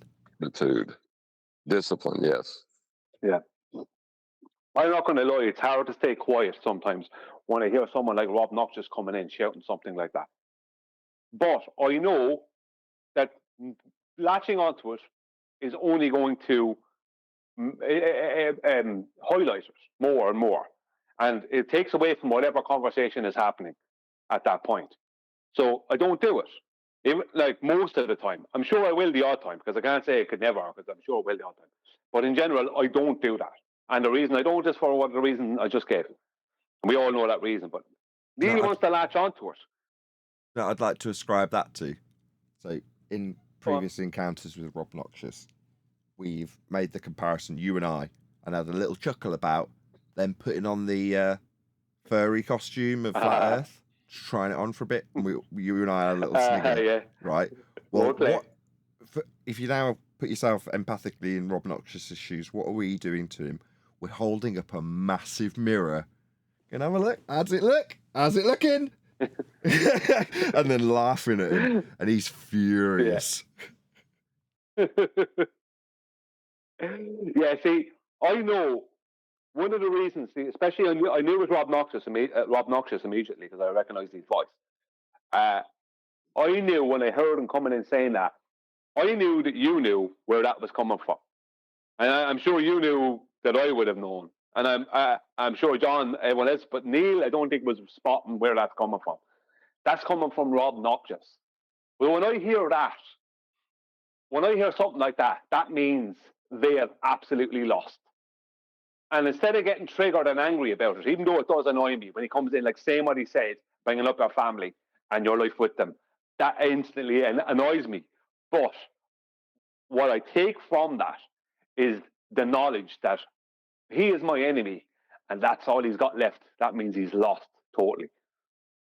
Do you know what I mean? My opponent is finished because that's all they got left. They're lying on the ground, with no arms and legs, shouting insults. Like, yeah, I'm the winner at that point. From where not we're that standing, it's about me or my ego. I'm just saying. Go on. Does it not seem like that more and more? You know, you just like, back in 2015, say, you're describing the process when everyone's full of optimism and saying everyone's going to wake up to this next year or overnight. Some would be really optimistic, right? But it does have to go through a certain set of stages for mass acceptance. But even though it's in a very small corner of the internet with just us, would you not agree that we're seeing that last stage, you know, the kind of the rebellious person turning into the calm, accepting person as they try on the outfit of Flat Earth, hate the look of themselves in it and despise their own ineptitude and ability to be lied to and all the other things they rage against and start thinking about how everyone might be lying to them, and they project that out onto us with the most heinous rage they can muster. You know, all those things are sort of, to me, the end of the road when it comes to, albeit in our small arena, the people starting to accept their fate. What do you think? I totally agree. They're in the second last stage. The last stage is acceptance. They're in the second last stage, I think, at this point. Because it's only a matter of time before the likes of Rob Noxious ends up crying with his face in his hands in his bedroom. Because that's where it gets to. You have to get to that point. Now, I mean, it's a bad situation for someone to be in, especially if you're an adult, to end up in that position. But that's what a belief can do to you. I mean, it can destroy you. Because it can give you hope or it can destroy you, one or the other. And that's what heliocentrism is doing to them. We're not destroying them, heliocentrism is destroying them. Would you agree? Oh, you're talking about when people accept find out about the flat Earth. Man, to me, it changed it flipped my life. It flipped my life. Go on then, give us a bit more personal. Yeah, it can have a massive effect on someone. Let's hear him expand on it. He's obviously, that was his opener to a bit of personal I just testimony. agree.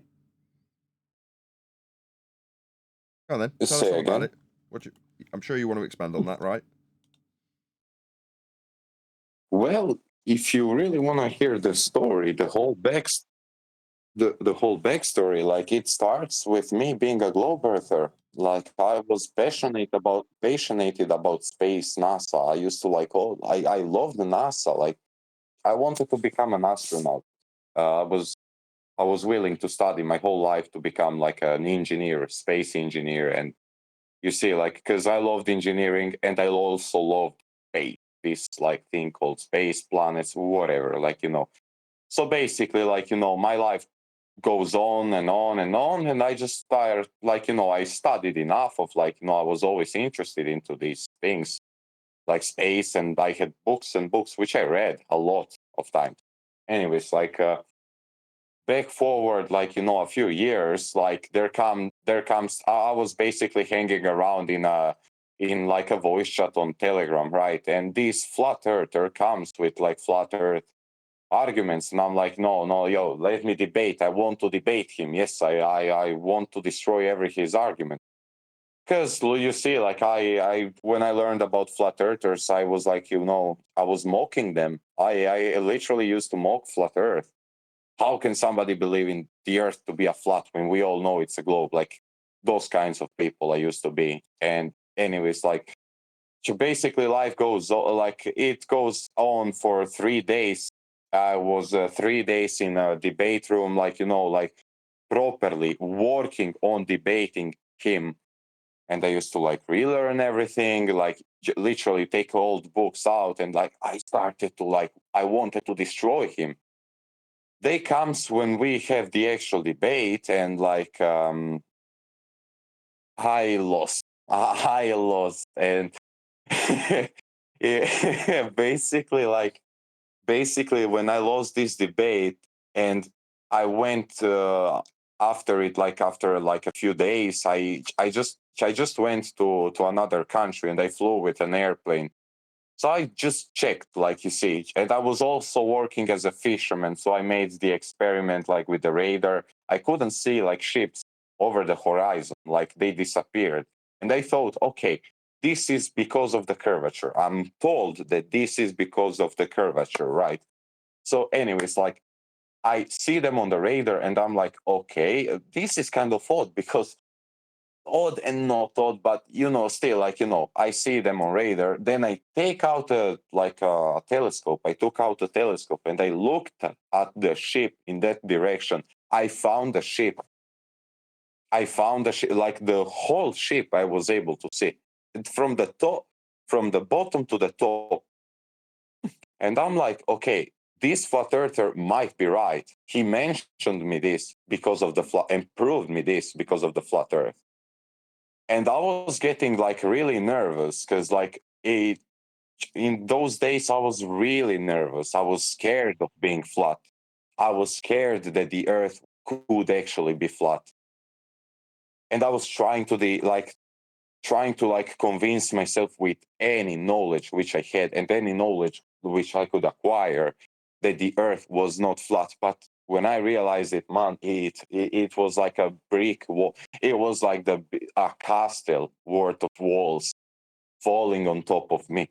It was like it was the whole world falling on top of me, man. I started to doubt everything, and currently, like I just started to be like, I don't know what is real and what is not, because all I see the media, all I see like on television, it's like it's a lie. All I see on the whatever medium, whatever people tell, whatever, like, even governments tell and something like that, it's all made up lies. Like they have they lied to us once. Like the world lied to us once. Why wouldn't it lie the second, third time? And I started to doubt everything. Like I had a pretty dark phase in my life. Quite recently, I would add, where I just like don't know what is real and what is not anymore. It's just like that's what Flat Earth does to you. That's why I think most of those people, like, ignorance is bliss. But as Morpheus said, like, you take the blue pill, you wake up tomorrow and you make it whatever you want, or you take the red one and I show you how deep the rabbit hole goes. And I think there was a pretty cool scene which I can apply to this thing. Like, it completely changes you.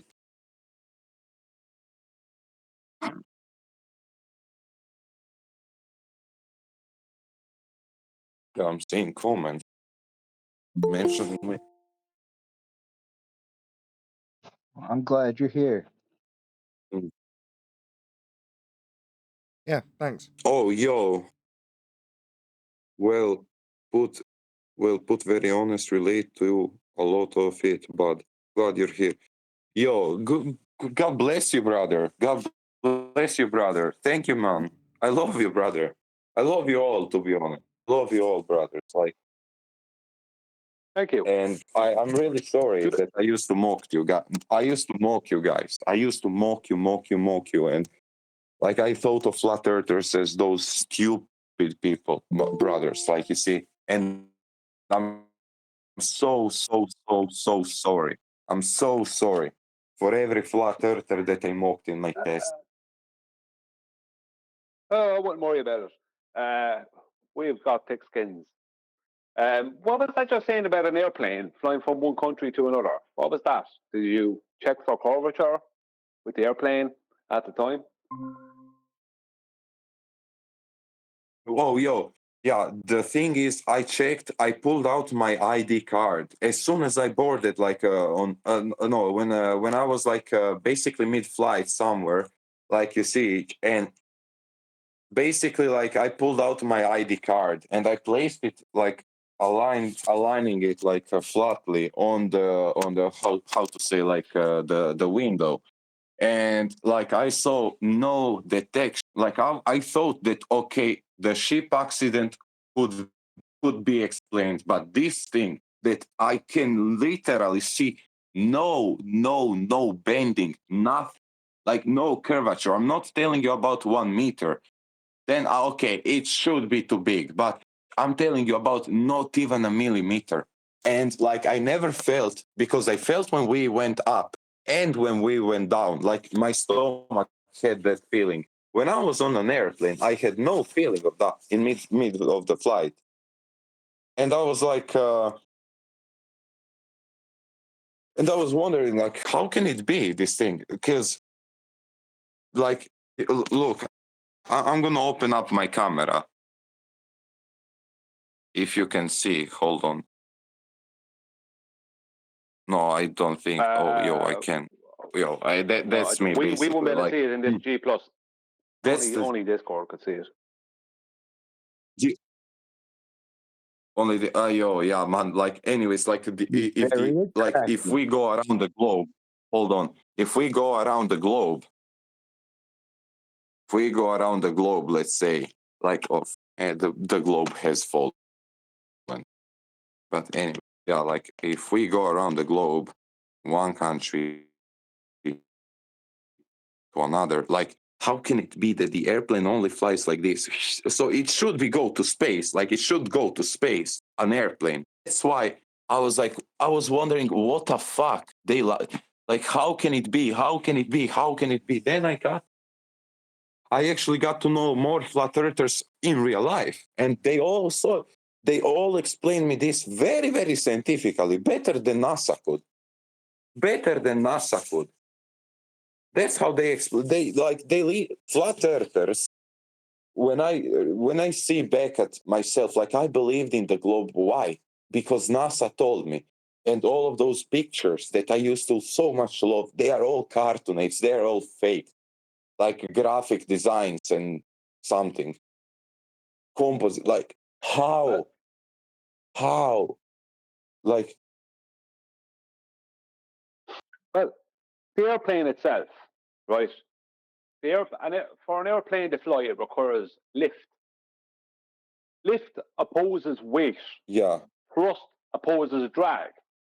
So when you take off and you get to cruising altitude, at that point, if you're on a globe, then from that very moment on, that plane must just hold a horizontal at that very moment. And after that point, second by second by second after that, it has to have an accumulated below horizontal pitch.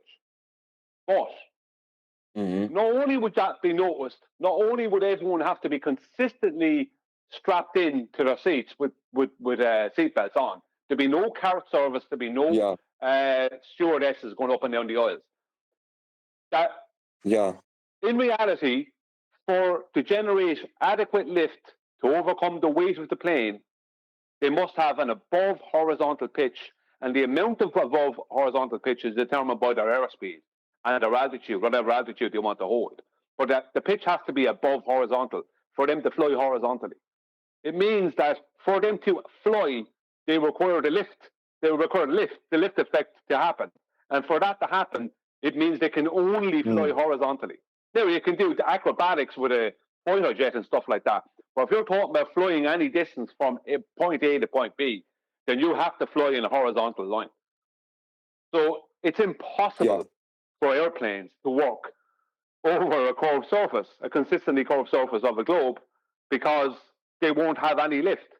What will happen is, not only would you have a constantly dip below horizontal pitch accumulation, not only would that happen and you'd never be able to leave your seat, you'd have to be sitting in it with your seatbelt on all the time.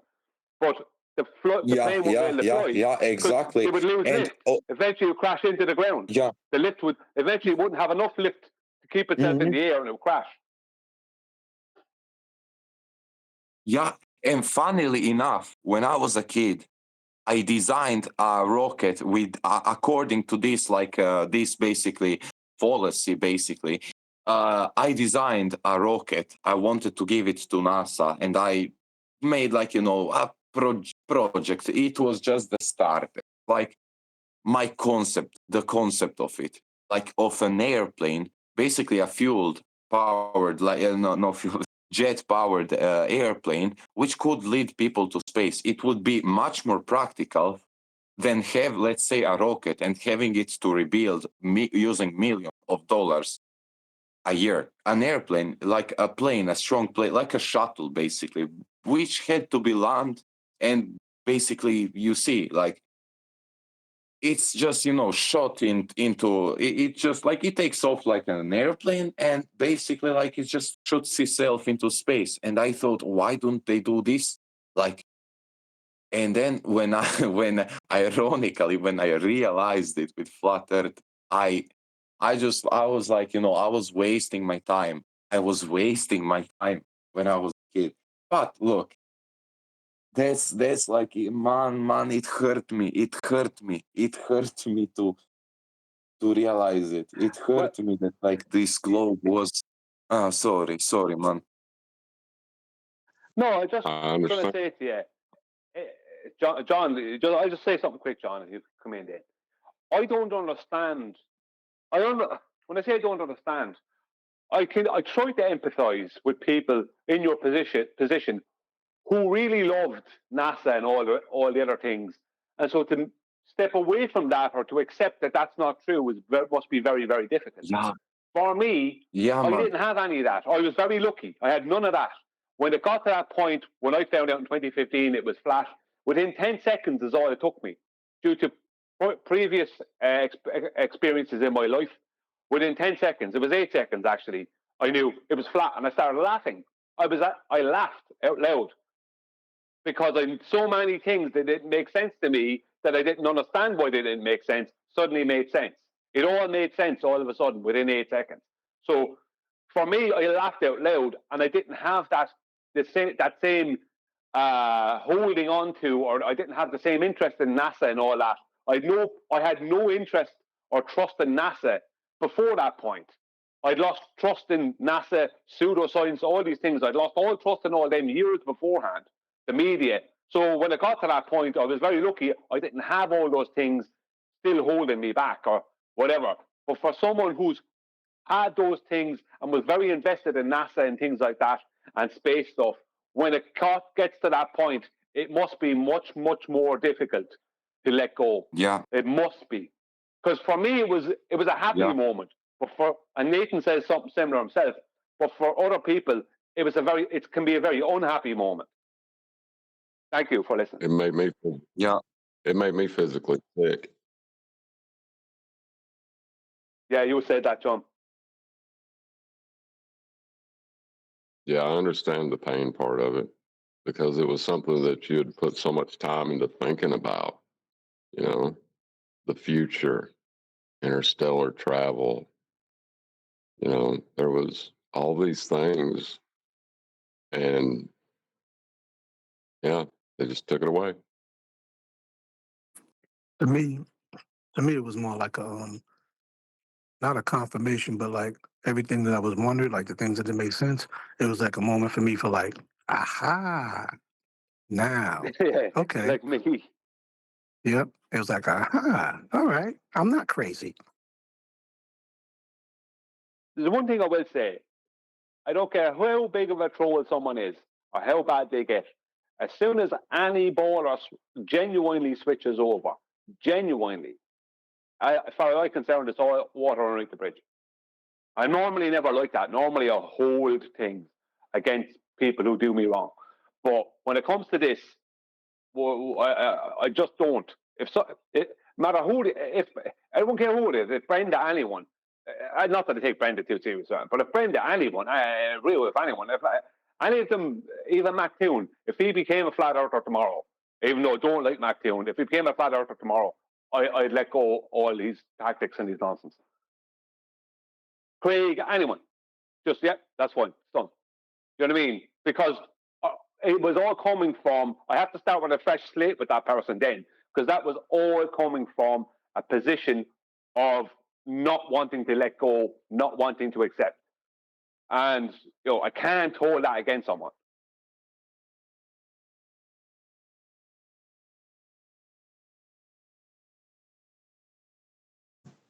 May I ask the gentleman if he was a Star Wars guy or a Trekkie?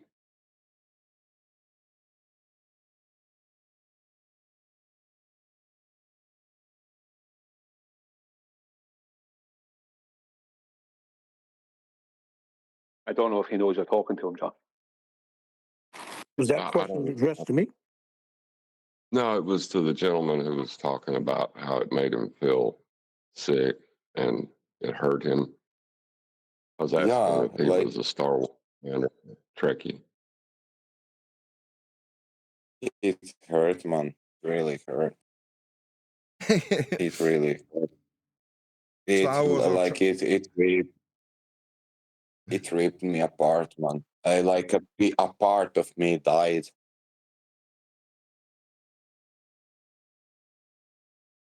Yep. I can empathize.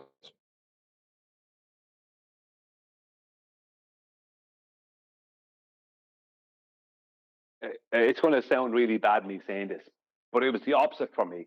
A part of me came alive. The complete opposite.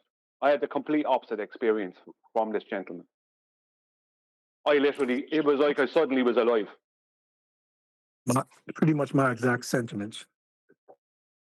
Yeah, that's why it's so easy for maybe us to switch Do you know what I mean? Because of that experience being a totally positive one, as opposed to having there was literally it was one of the absolute, if not one of two greatest moments in my life. It was absolutely awesome. I'll never forget it. I smile every time I think about it. Whereas for someone else, it gives them a sick stomach, like John says, because it's a bad memory of something.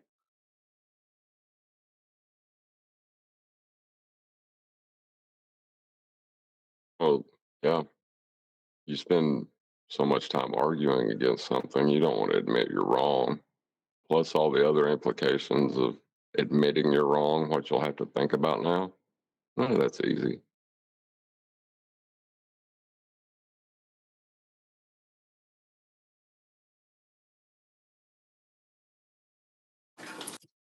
Although I've always enjoyed, the sci-fi movies and everything, I took that word literally, sci-fi. I mean, to me, that was science fiction. So to me, they were telling me in so many ways, I don't know how analytical I was as a young person, but I took things literally and I looked at it like, okay, sci-fi, that means this is not real. It's what could be. It's a fantasy. So it wasn't in my reality. So it was like one of those what if movies or what if things. And I never really was a fan of NASA. I didn't even really know anything much about NASA. Matter of fact, I used to get NASA in Nassau County and the SSAU mixed up. Like, you know what I'm saying? It was never no concern. So I guess I wasn't really drenched with the nonsensical stuff. But I knew that there was There's a difference between what if and nonsensical. True. What if is a possibility. When it is no longer a possibility, it is nonsensical. Right. So Well, it when became it goes from nonsensical. what if, yeah. So that when you have so much love for the what if, Yeah. it's hard to let go when it becomes Yeah. nonsense. I get you. Yeah, I agree. And that was the whole thing. I didn't have that much passion for the what ifs. It was just part of conversation, especially if I was smoking a joint with my dad or my brothers. I'd be like, what if, what if we were all stars? All kinds of things. It's kind of great things to think about. But it wasn't like I was, standing on it. Like I said, since before I was 8 years old, my father told me the lunar landing was fake. He didn't break it down to why it was fake or, because the earth is flat, nothing like that. He just told me that it wasn't real. So he was already on his game back in 1974, 75, knowing what's up with that. You know what I mean? So, I mean, I always had that speculative thought about it. And then thanks to coming here, I got the affirmation that it's nonsensical based on facts. Prior to being with FED, it was affirmation based on speculative rumor, what ifs, ice wall, vortex, all these type of different things that we know that the Feast of Nonsense talks about. But still, I don't regret that because, like I said yesterday, it brought me closer to the truth.